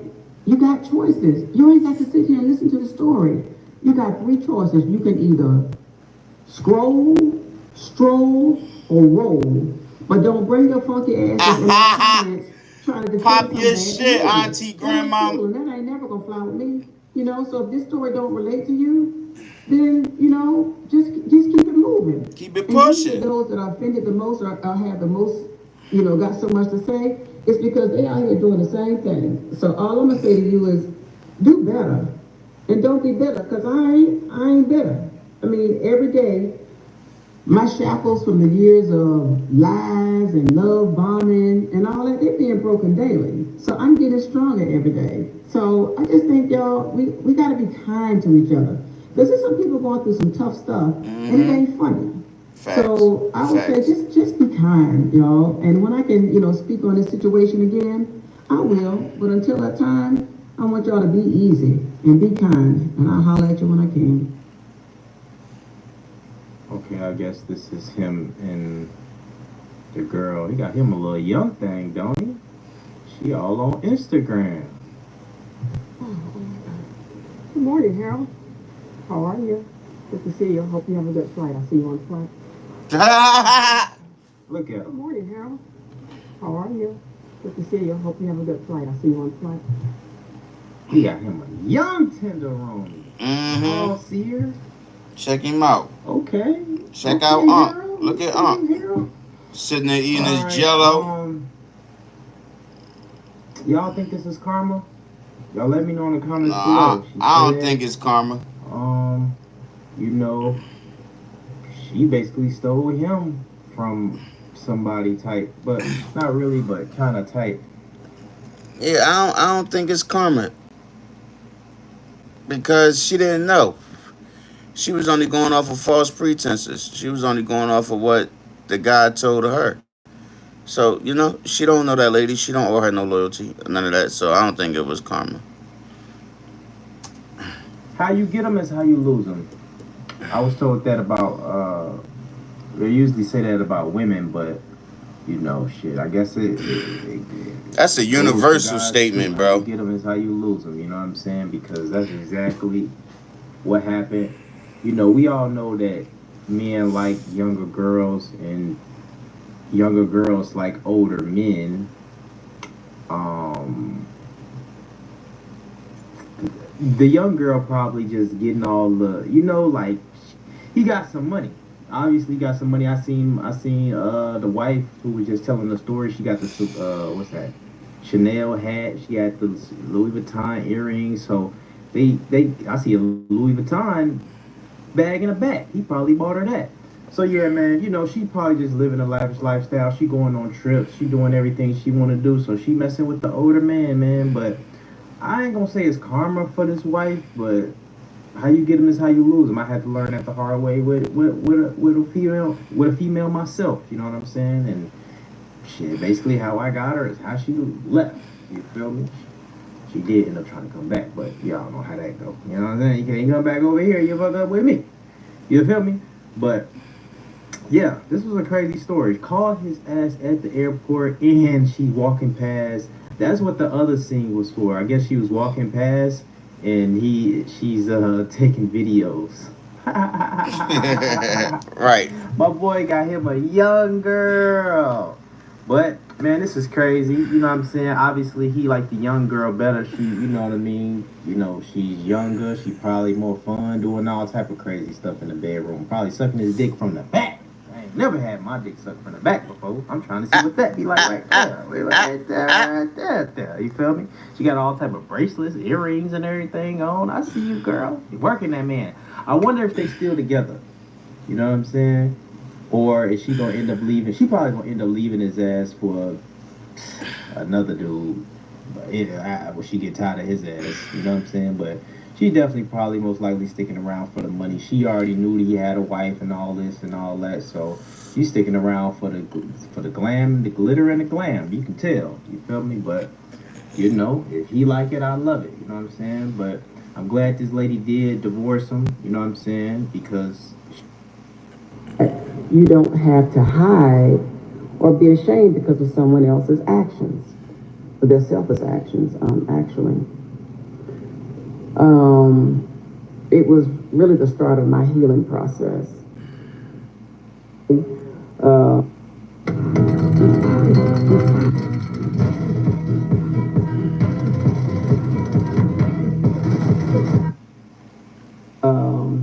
cash apping everybody, just cash apping everybody. But, he was just being an outstanding boyfriend. my man sounded like a simp. Oh, wow. I was sitting at home thinking he was being a good guy, handling everything for our family. But, such is life. We live and we learn. But he applied the pressure. And that is what he had been doing for a very long time. Calling you up, telling you a queen, sending you flowers, sending your mama flowers, and Louis Vuitton bag just out the blue, a piece of Cartier jewelry out the blue, and this is all in the beginning. This is all a part of that love bombing stuff. Taking you on trips, letting your family go on trips, sending you and your girls on trips, naming perfumes after you, and giving you special holidays, the 12 days of Christmas, and cars for your birthdays, and all of that. Like, girl, I've been through all that shit. So, yeah, it's all a game. And it's a game that narcissists play. But I hope you're ready to play that way. So, yeah, it's easy to fall for the trap, though, y'all. It is so easy to fall into that trap. Somebody telling you you're a queen, and if no one has ever, treated you that way before, it is very easy to fall into that trap. Basically writing you authentic love All right, letters, y'all. and you thinking they're authentic. I think Auntie kind of done with the story time. She just like speaking her like um update truth and stuff.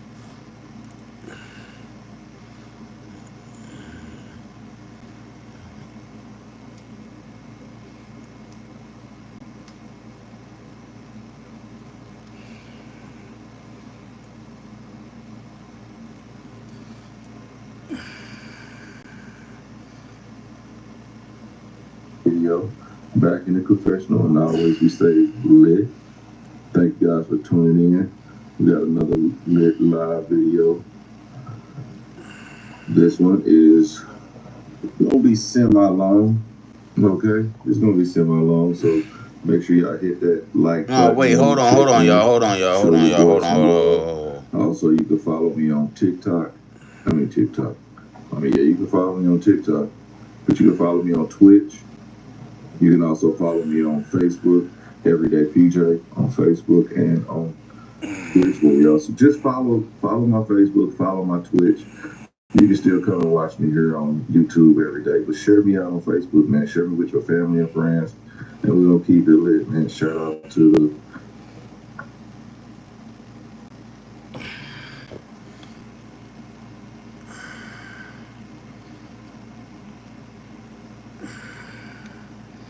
the carnage left behind from the shootout and the standoff that spanned 7 hours. 700 North 15th Street, shots fired at police. Cars used caution, please are involved. Stand by. Car stand by. Second assist, 3750 North 15th. Shots fired. Shots fired inside. You know, what happened in Philadelphia, which was a near tragedy, is a perfect example. This was the longest shootout in police history in Philadelphia. Check it out, y'all.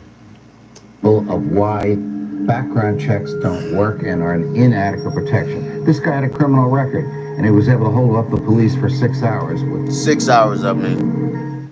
If you're interested, join my Patreon for ad-free, uncut videos. From time to time, I'll release Patreon exclusives as an additional perk. There's also channel memberships if you want to support that way. But the biggest way to help non-monetarily is to like, subscribe, and comment. It helps the channel more than you know. Facts. So like the live. District Attorney Larry Krasner, who helped negotiate Maurice Hill's surrender, said the man was desperate to, quote, end the situation without being killed.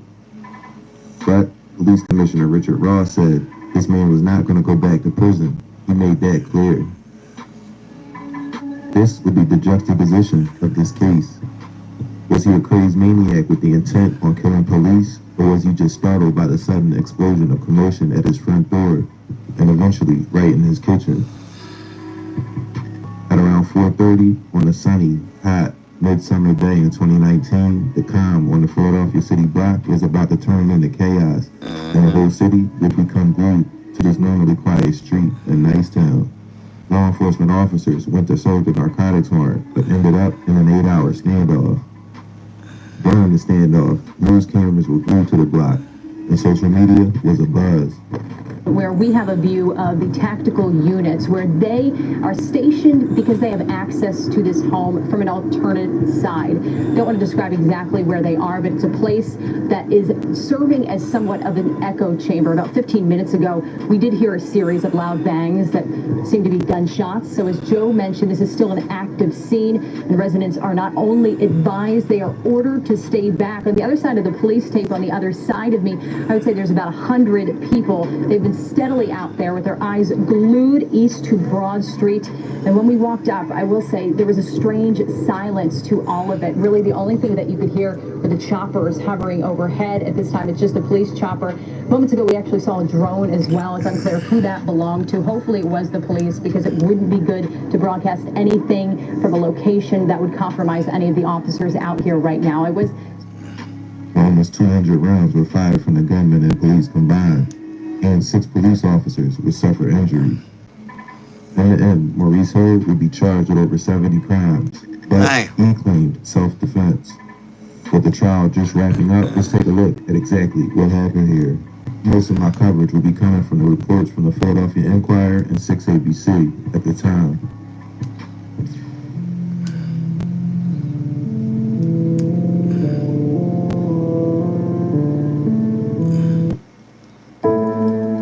Hi, I'm Jeff.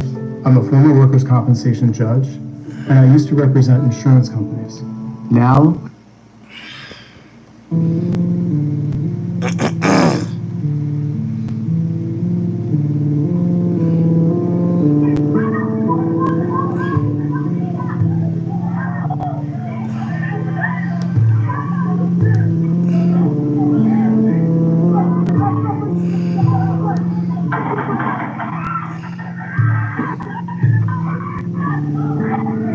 Damn, 6 cops shot.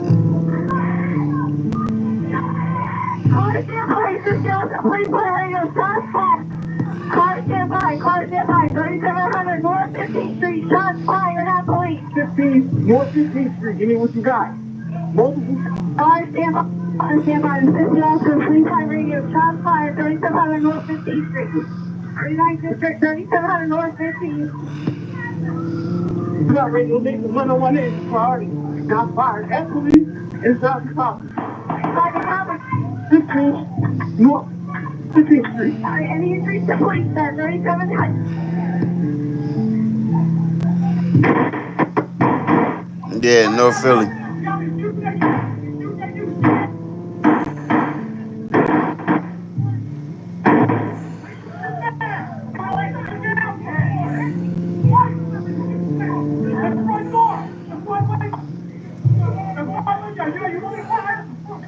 They're using that AR-15 on their ass.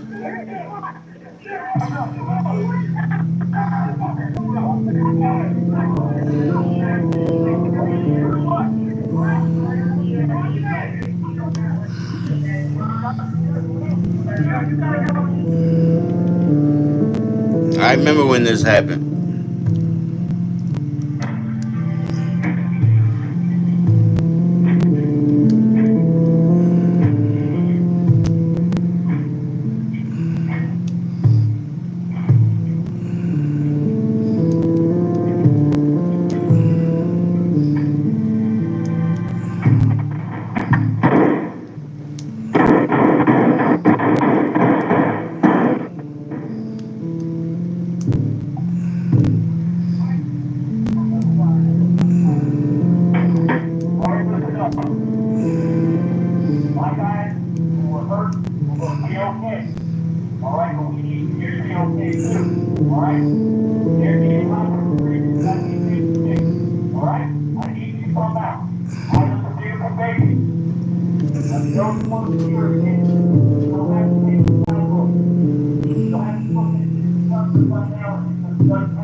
We are pinned down on the second floor with 3 individuals handcuffed. You can hear the male downstairs moving in the first floor. Reload. Nathan 121, just to confirm, you're on the second floor near the bathroom?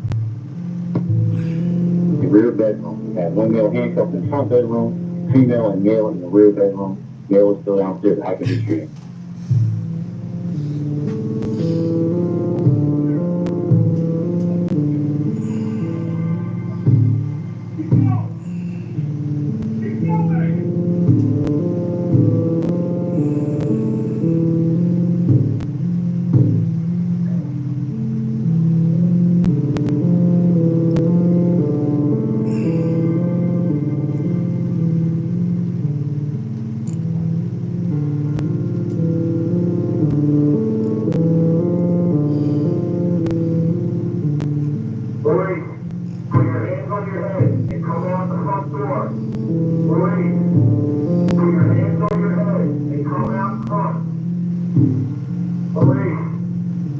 Put your hands on your head and come outside.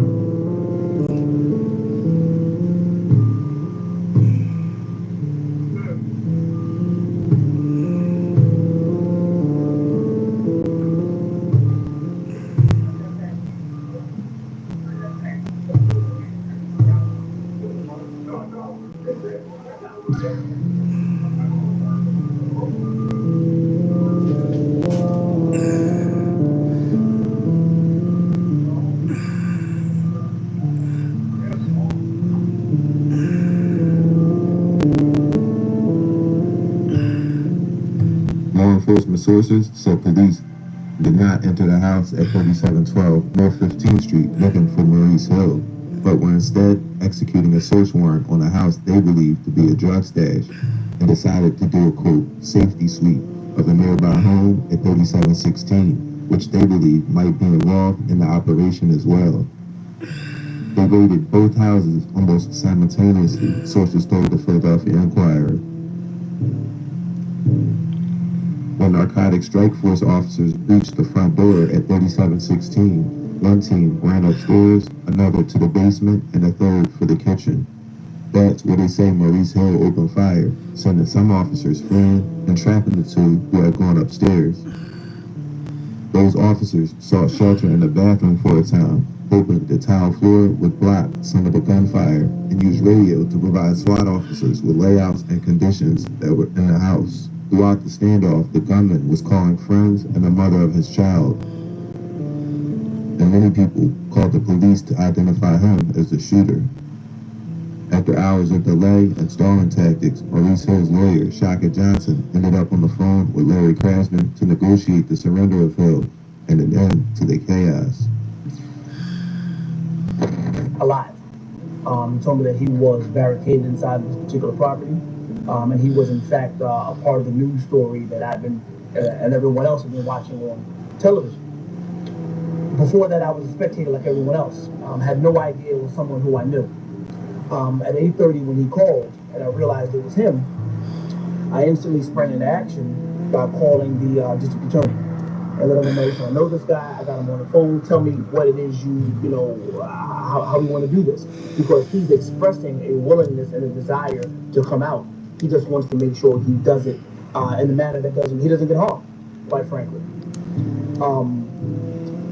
We then got Commissioner Ross involved on the phone, and there was a four-way conversation between Mr. Hill, Commissioner Ross, Mr. Krasner, and myself, trying to figure out a way to do this where there were no injuries to anyone, no further injuries, and certainly I wanted my client to not be injured as he was taken into custody. That took a while. Lots of different opinions. Everyone had, sort of a different agenda, lots of different agencies, and so it took a while. At about 11:15. Wix, one platform, any website, unlimited creation. Describe your needs and goals, and AI will train.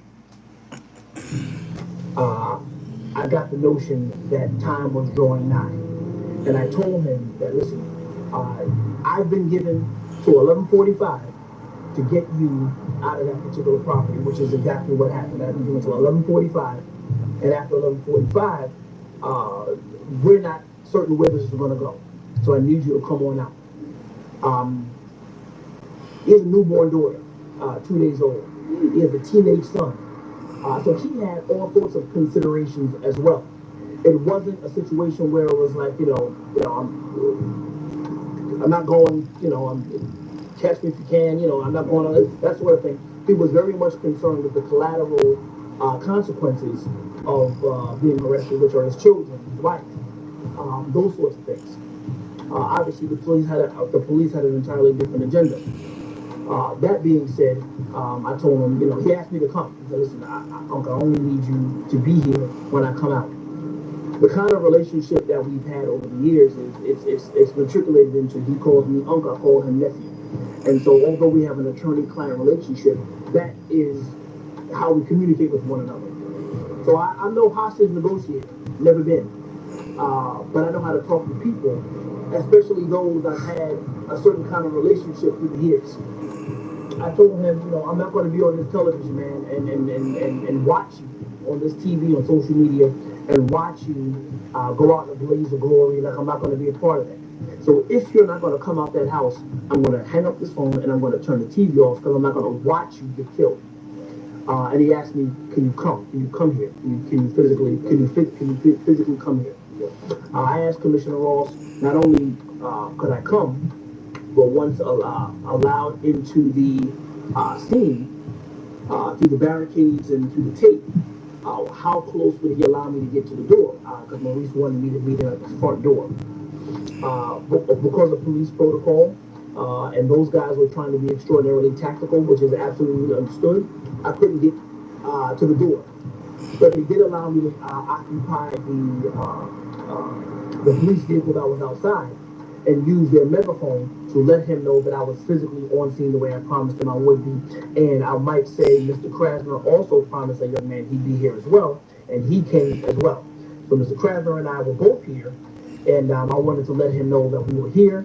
The way I told you we'd both be here, to make sure that when you come out, you are, in essence, taken alive. And in the days after the shooting, police cars and trucks lined up on Erie Avenue. A Philadelphia Police Crime Scene Unit, ATF, and Animal Control were on the scene, and officers, some wearing hazmat suits, entered the two homes. Police Commissioner Ross, in a press conference, said they could not enter the home earlier because the tear gas had not cleared out yet. The shooting on North 15th Street was almost immediately repurposed as a political tool. Mayor Jim Kenney and other lawmakers used in their tragedy to call for tougher gun laws. U.S. Attorney William McSwain, a Trump appointee, in effect blamed Krasner for the shootings, even though all of his criminal cases predate Krasner's tenure as district attorney. Different neighborhoods. You say, "Oh my God, somebody got it shot." Nobody signs up for violence in their neighborhood. One challenge, how to stop it. And in Philadelphia, two of the city's top law enforcement officials don't agree. There's a battle going on right now for the soul of Philadelphia. That's William McSwain, the U.S. Attorney for Philly and the surrounding region, a federal appointee who's now taking on his counterpart in the city, District Attorney Larry Krasner, elected in Philadelphia as a new kind of DA, aiming to reform the criminal justice system. We are in the midst of a serious public safety crisis in Philadelphia right now because of the policies that he is pursuing. And the reason I say that is because it's based on the data. And you look at the numbers. We did. Homicides in Philadelphia are up 11% so far this year. But homicides went up in 2015, homicides went up in 2017, and they're not at the number that they were at in 2007, which was much more. So how can you blame that all on one man? Well, you have to, first of all, look and see whether there's a correlation. Okay, correlation is not the exact same thing as causation, some sort of, proven causation, but it's undeniable that there's a very strong correlation. Very much like the man who appointed him, Donald Trump, he has no interest in facts. Larry Krasner says McSwain is wrong and that violent crime as a whole is down. Do you think there's a public safety crisis? Do I think there's a public safety crisis? I think we have a terrible problem with shootings. I think we have a terrible problem with gun violence and homicide. The DA says the solutions are in structural issues like improving schools and access to jobs. I think that what we're doing is exactly what we should be doing. But I think that politics does not tolerate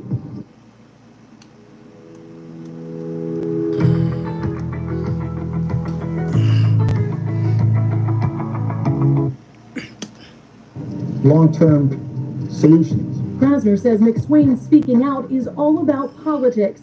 McSwain says it's about public safety, to make residents want to stay and businesses want to grow here. In that sense, the soul of the city really is at stake in this philosophical battle that we're having. Some people might say there was a fight, and it was between an old way of doing things and a new way.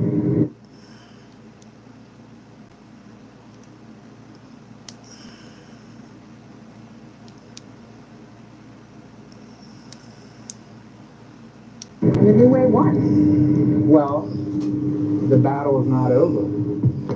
McSwain, ever the opportunist, swiftly used the incident to renew his criticisms of the Philadelphia district attorney. Despite people's best efforts at distracting from the issue, we were left with 6 officers shot the man claiming self-defense, and little answers as to why this happened in the first place. Defense lawyers argued the day after the incident that if officers searched the property without a warrant, that could constitute an illegal search. Bradley Bridge of the Defender Association of Philadelphia emphasized that police were required to obtain a search warrant before entering a second location, as mandated by the Fourth Amendment. He argued that moving a duffel bag from one house to another does not qualify as an emergency that would justify bypassing that requirement. Other defense lawyers echoed this, pointing out that the Constitution protects individuals' privacy rights, and entering a property without a warrant, unless there's probable cause and a clear emergency, could raise serious legal concerns. This will lay the groundwork for Hill's defense. Philadelphia Police Commissioner Richard Ross defended the officers' actions, stating they likely had enough probable cause to enter the second house under, quote, exigent circumstances. He argued that if police were monitoring people moving drugs from one location to another, especially after obtaining a warrant for the first location, then entering the second location without a warrant could be justified to secure evidence. However, Ross also acknowledged that the situation was at the time still under review as they worked to determine exactly what took place. After almost 6 years, finally in 2025, Maurice Hill was brought to trial. During more than 2 weeks of proceedings, jurors heard impassioned arguments from Hill's defense attorney, Ellis Palavidas, that his client acted in self-defense the day of the shooting, entering, quote, fight or flight mode when narcotics officers rammed open the front door of his residence. In their closing arguments, however, prosecutors suggested that defense was a distraction, telling jurors that Hill had attempted to, quote, assassinate the law when he fired more than 130 rounds from his AR-15 semi-automatic rifle, which had an obliterated serial number. There was overwhelming evidence of the worst police shooting in the history of this city, Assistant District Attorney Anthony Voci said during those arguments. The, quote, sheer number of shots Hill fired was crucial to selling their argument, prosecutors said. This kind of evidence, shutting down an entire area, firing at police officers, has consequences, said Krasner, who recounted watching the incident unfold live on national news that afternoon. That was one dark day that went into a dark night, he said. Nicknamed Gruff, police have known Maurice Hill to be heavy in the crack cocaine dealing world around southwest Philadelphia Haskell Village projects for more than a decade. The youngest of 3 siblings raised by their grandmother, the only boy, Hill graduated from Bartram High School in 2001 with a trade certificate for heating and air conditioning systems. He never worked in the field, but held several jobs, including as a manager at KFC and later at Chuck E. Cheese. In 2006, he was shot 5 times in his legs in an incident at the Pascal Project's courtyard. Hill has been arrested about a dozen times since turning 18. Beginning in 2001 when he was arrested for illegally possessing a firearm with an altered serial number and later convicted on 5 related charges. In 2002, he was arrested again and pleaded guilty to drug possession and criminal conspiracy. Over the years, Hill's crimes became more serious. He was convicted in 2008 for resisting arrest, trespassing, and fleeing police. Then he pleaded guilty to aggravated assault when he shot somebody in 2007. I mentioned earlier he was shot in 2006. Well, according to law enforcement, he would agree to testify against the shooter in exchange for leniency in his federal firearms case. Court records show he recanted on the witness stand and was later charged with perjury. Federal gun charges sent him to prison for nearly 5 years in 2010. He was found guilty of perjury in 2013 in the recanted witness case I just mentioned. Since his release in 2014, probation officers have accused Hill of continuing to violate the terms of his city and federal probation. He appeared before Common Pleas Court Judge Rayford Means on 3 occasions between 2014 and 2016, at least 2 of them related to new charges filed against him. In one of those cases, Hill was charged with drug possession and a host of other counts after a woman who claimed she'd agreed to sell marijuana for him feared Hill was preparing to kill her. The woman called the police and managed to escape the house where she was meeting him. Investigators later found crack cocaine and marijuana hidden in a tire in the back of the house, but the case was withdrawn by prosecutors when the woman failed to show up to testify, court records show. But in the most recent years leading up to the incident, his older sister said that he had been attempting to turn his life around. He was working at a warehouse and occasionally attended a mosque on 67th and Woodland, where residents reported seeing him and his ex-wife along with their teenage son. And 2 days before he opened fire on police from a second-floor window in Tioga, Maurice Hill and his girlfriend had a baby daughter. At trial, the facts of the case were pretty cut and dry. It wasn't really a question of all smoky on three. 1, 2, 3, all smoky! I'm here to raise the jar. facts, just perception of those facts. The prosecution opened with trying to paint a picture to the jury of Maurice Hill. They described the neighborhood and its propensity for drugs and violence. They got to the day in question, and the facts were laid out. At about 4:25, 5 patrol cars sped down the block of 3700 North 15th Street. Officers darted out of their cruiser over to a group of people who were hanging out on the porch of 3712, arresting 4 of them. But the encounter wasn't over. The cops turned their attention to another house 2 doors away, with a white front door and a bay window. Police officials would later say someone had been observed carrying a duffel bag into the house, although that wasn't captured by intermittent security footage from across the street. The officers had reason to believe the bag contained drugs or guns. They faced a dilemma. Should they go into 3716? The decision was made quickly. They'd barge in and do a quote safety sweep, secure the house, and wait for a search warrant for that address too. The narcotics cops divided themselves into 3 teams and got ready to hit the front door. At the other end of the block, close to Butler Street, John Harris, who was 57 at the time, piled his dirty laundry into a basket and got ready to head around to the corner laundromat.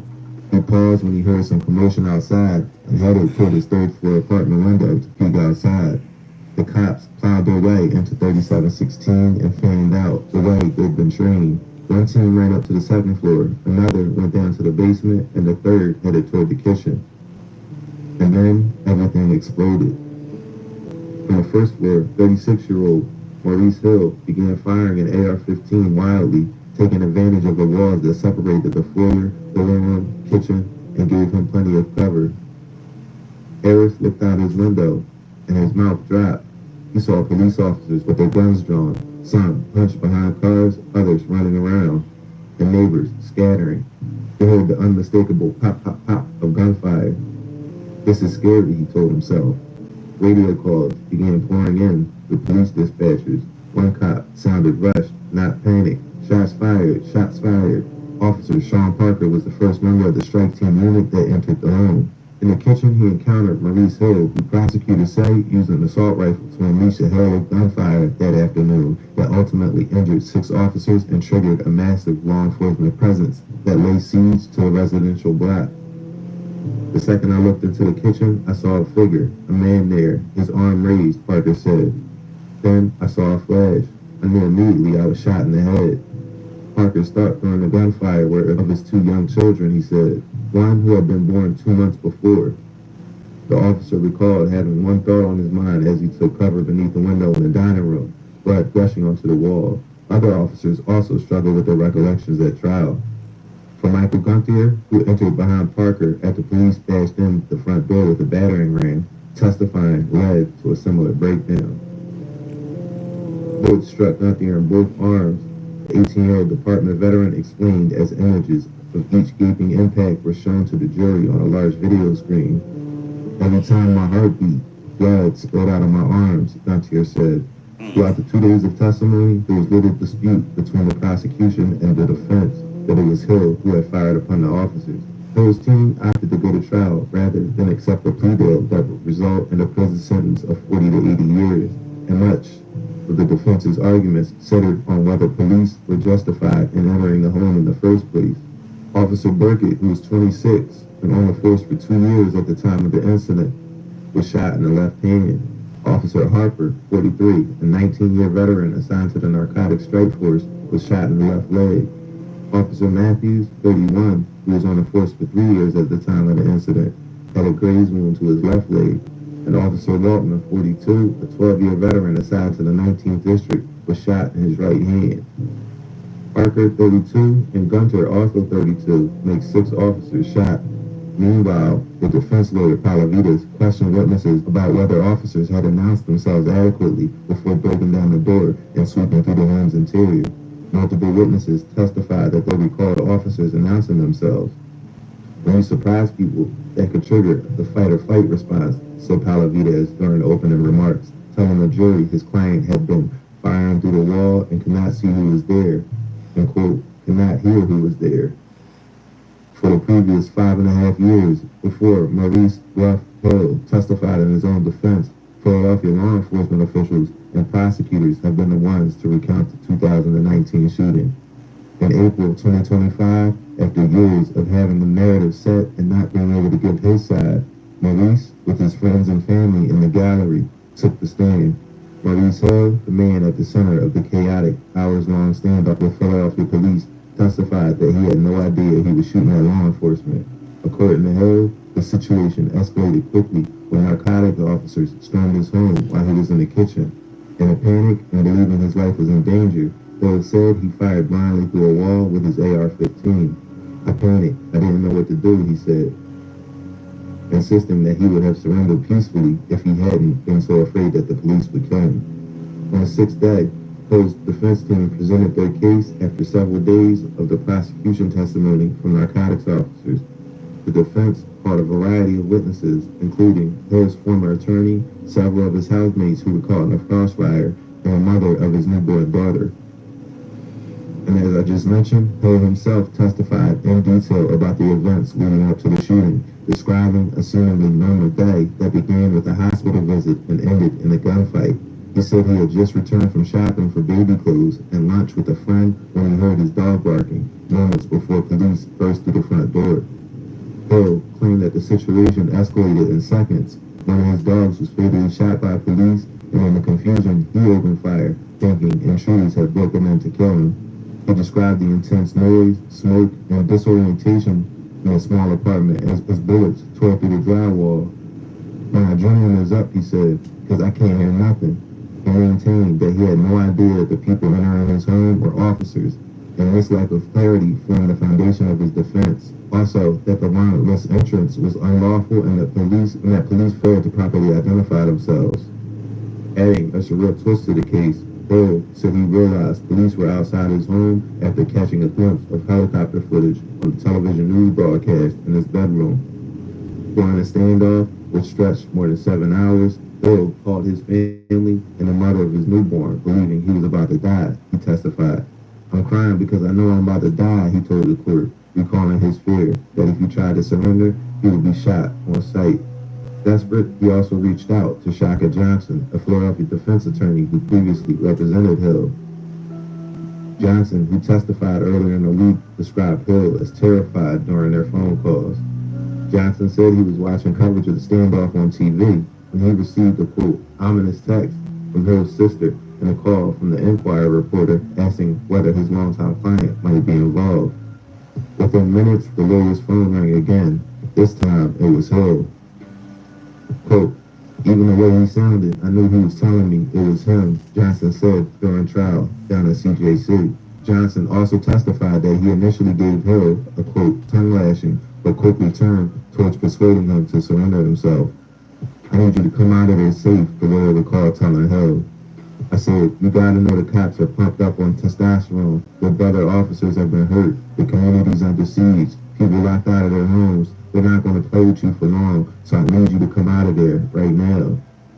That launched an intense negotiation among Hill, District Attorney Larry Krasner, and others, one which eventually ended with Hill agreeing to hand himself over to police.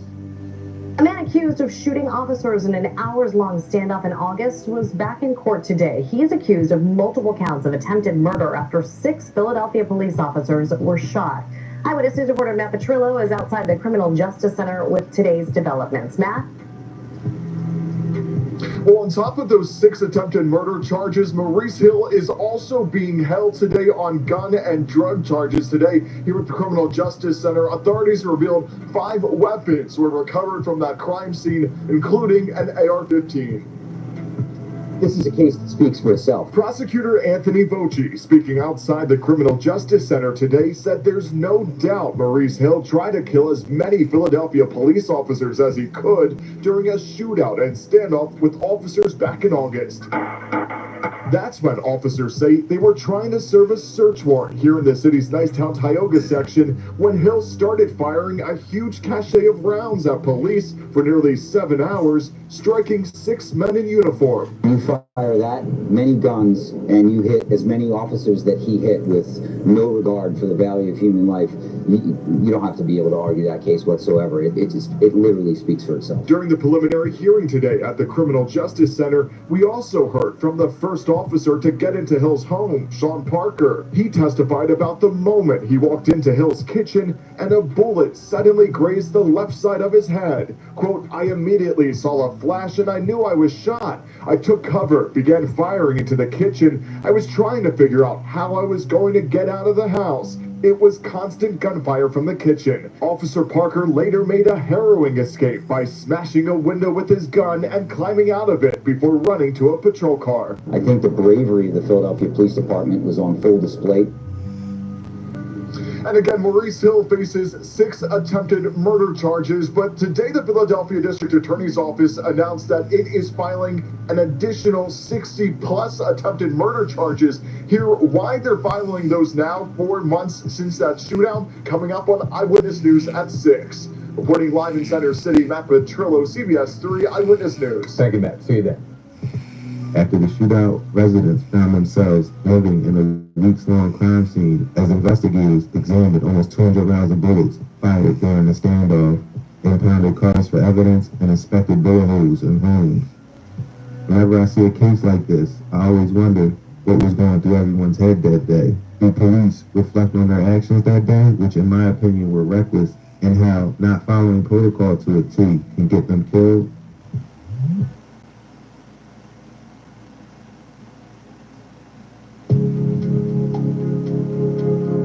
Understanding, it's what we're all after. In lectures where ideas ignite. In teamwork, uniting people and perspectives. In everything, we strive to understand clearly. Connect deeply, because when we collaborate better, we dream bigger. And when we dream bigger, we can change the world.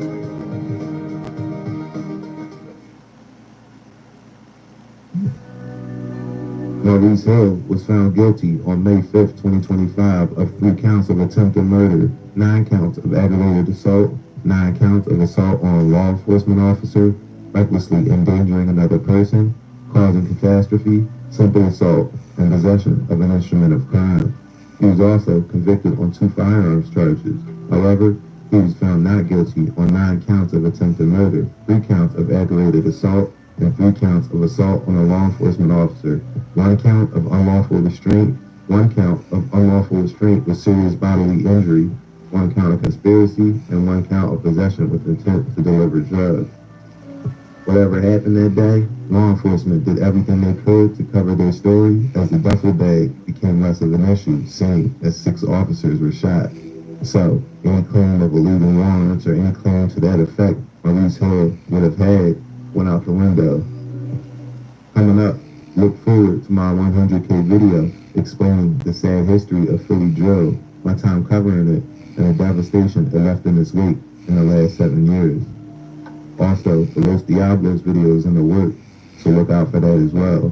My Patreon has an exclusive video going over the career of Snoop from The Wire and how her life imitated her art, or vice versa, whichever way you look at it. I'm gonna leave it there for now. Thanks for watching American Confidential, and until next time, be safe.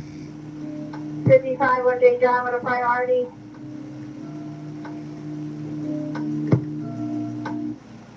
Hey, Thompson. Strike force 55 or 54 with a priority on J. John. 37 150, the 50 officer, shot fire, shot fire.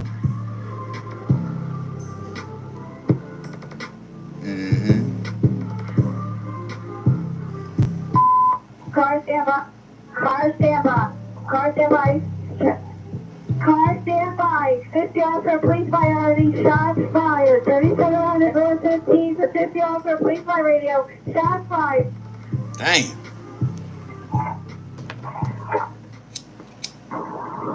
Car stand by. 50 officer, police by radio, shots fired. Damn. tearing their asses up. Car stand by, 3700 North 15th Street, shots fired at police. 15 North 15th Street, give me what you got. Multiple Car stand by. Car stand by, the 50 officer, police high radio, shots fired, 3700 North 15th Street. 39th District, 3700 North 15th. got radio making 10180 priority. Got fired at police inside the property. Inside the property. 15 North 15th Street. Alright, any entries to police, 37. 39th District, shots fired, 3715 North 15th. Who's there? Coming off.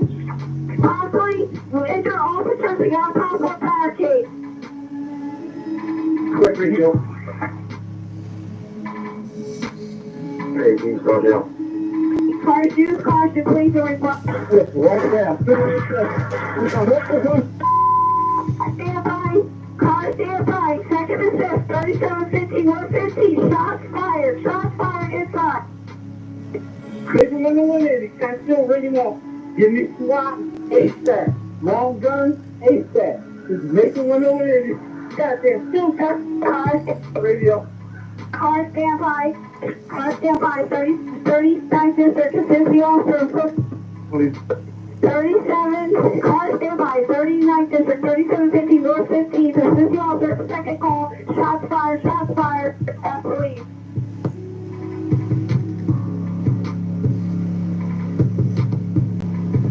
Radio. I got an officer shot. I got an officer shot radio.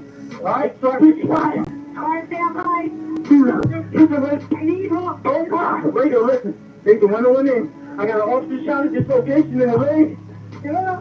Car stand by. Car stand by. Assist the officer. Third call. 3750 North 15. We got an officer down. That's repeating in the 13th District. 3750 North 15. Assist the officer. Please find the third call. We got an officer shot at that location.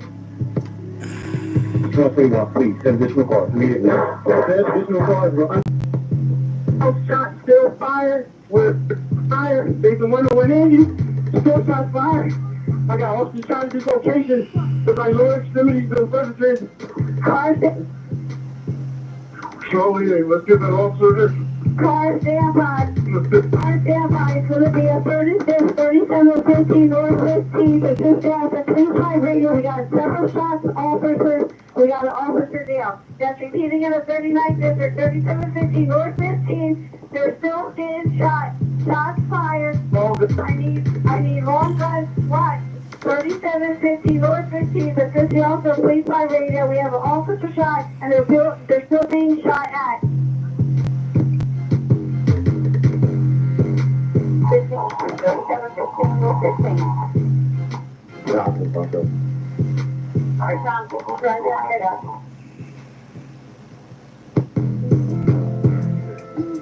All units coming to your location. Officers in 3916 car. We'll be transporting the shot officer to people. Yeah, that's a crazy situation. That was a crazy situation. What time is it? It's 3:30 in the morning.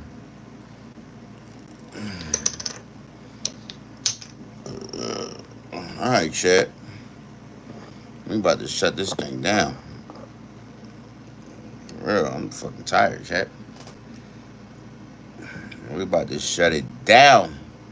YouTube, Twitch. We about to shut this thing down. You tired too, right? I'm fucking tired, man. I done fell asleep on y'all and everything. I nodded off for like 10 minutes. I woke back up to the dispatch. I'm like, damn. I told y'all I'll be nodding off on y'all in the cut. I was rocked for like probably like 3 minutes. I probably was asleep. Yeah, like 3 minutes. I was done, you hear me? But yeah, y'all, I ain't playing no damn outro with none of that. I'm tired, gang. So W movie, W stream, W vibe. Y'all already know the vibes. We're gonna do it all over again tomorrow, early though. I get up early. We're gonna do it all over again tomorrow. Let's see what's see what's happening tomorrow. We're gonna do what we do.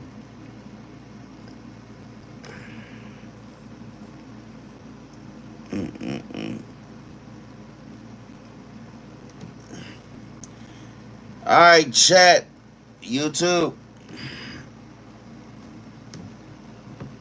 I see y'all tomorrow. YouTube is lit. W movie W stream. Don't forget to leave a like and sub up to the channel, man. Love.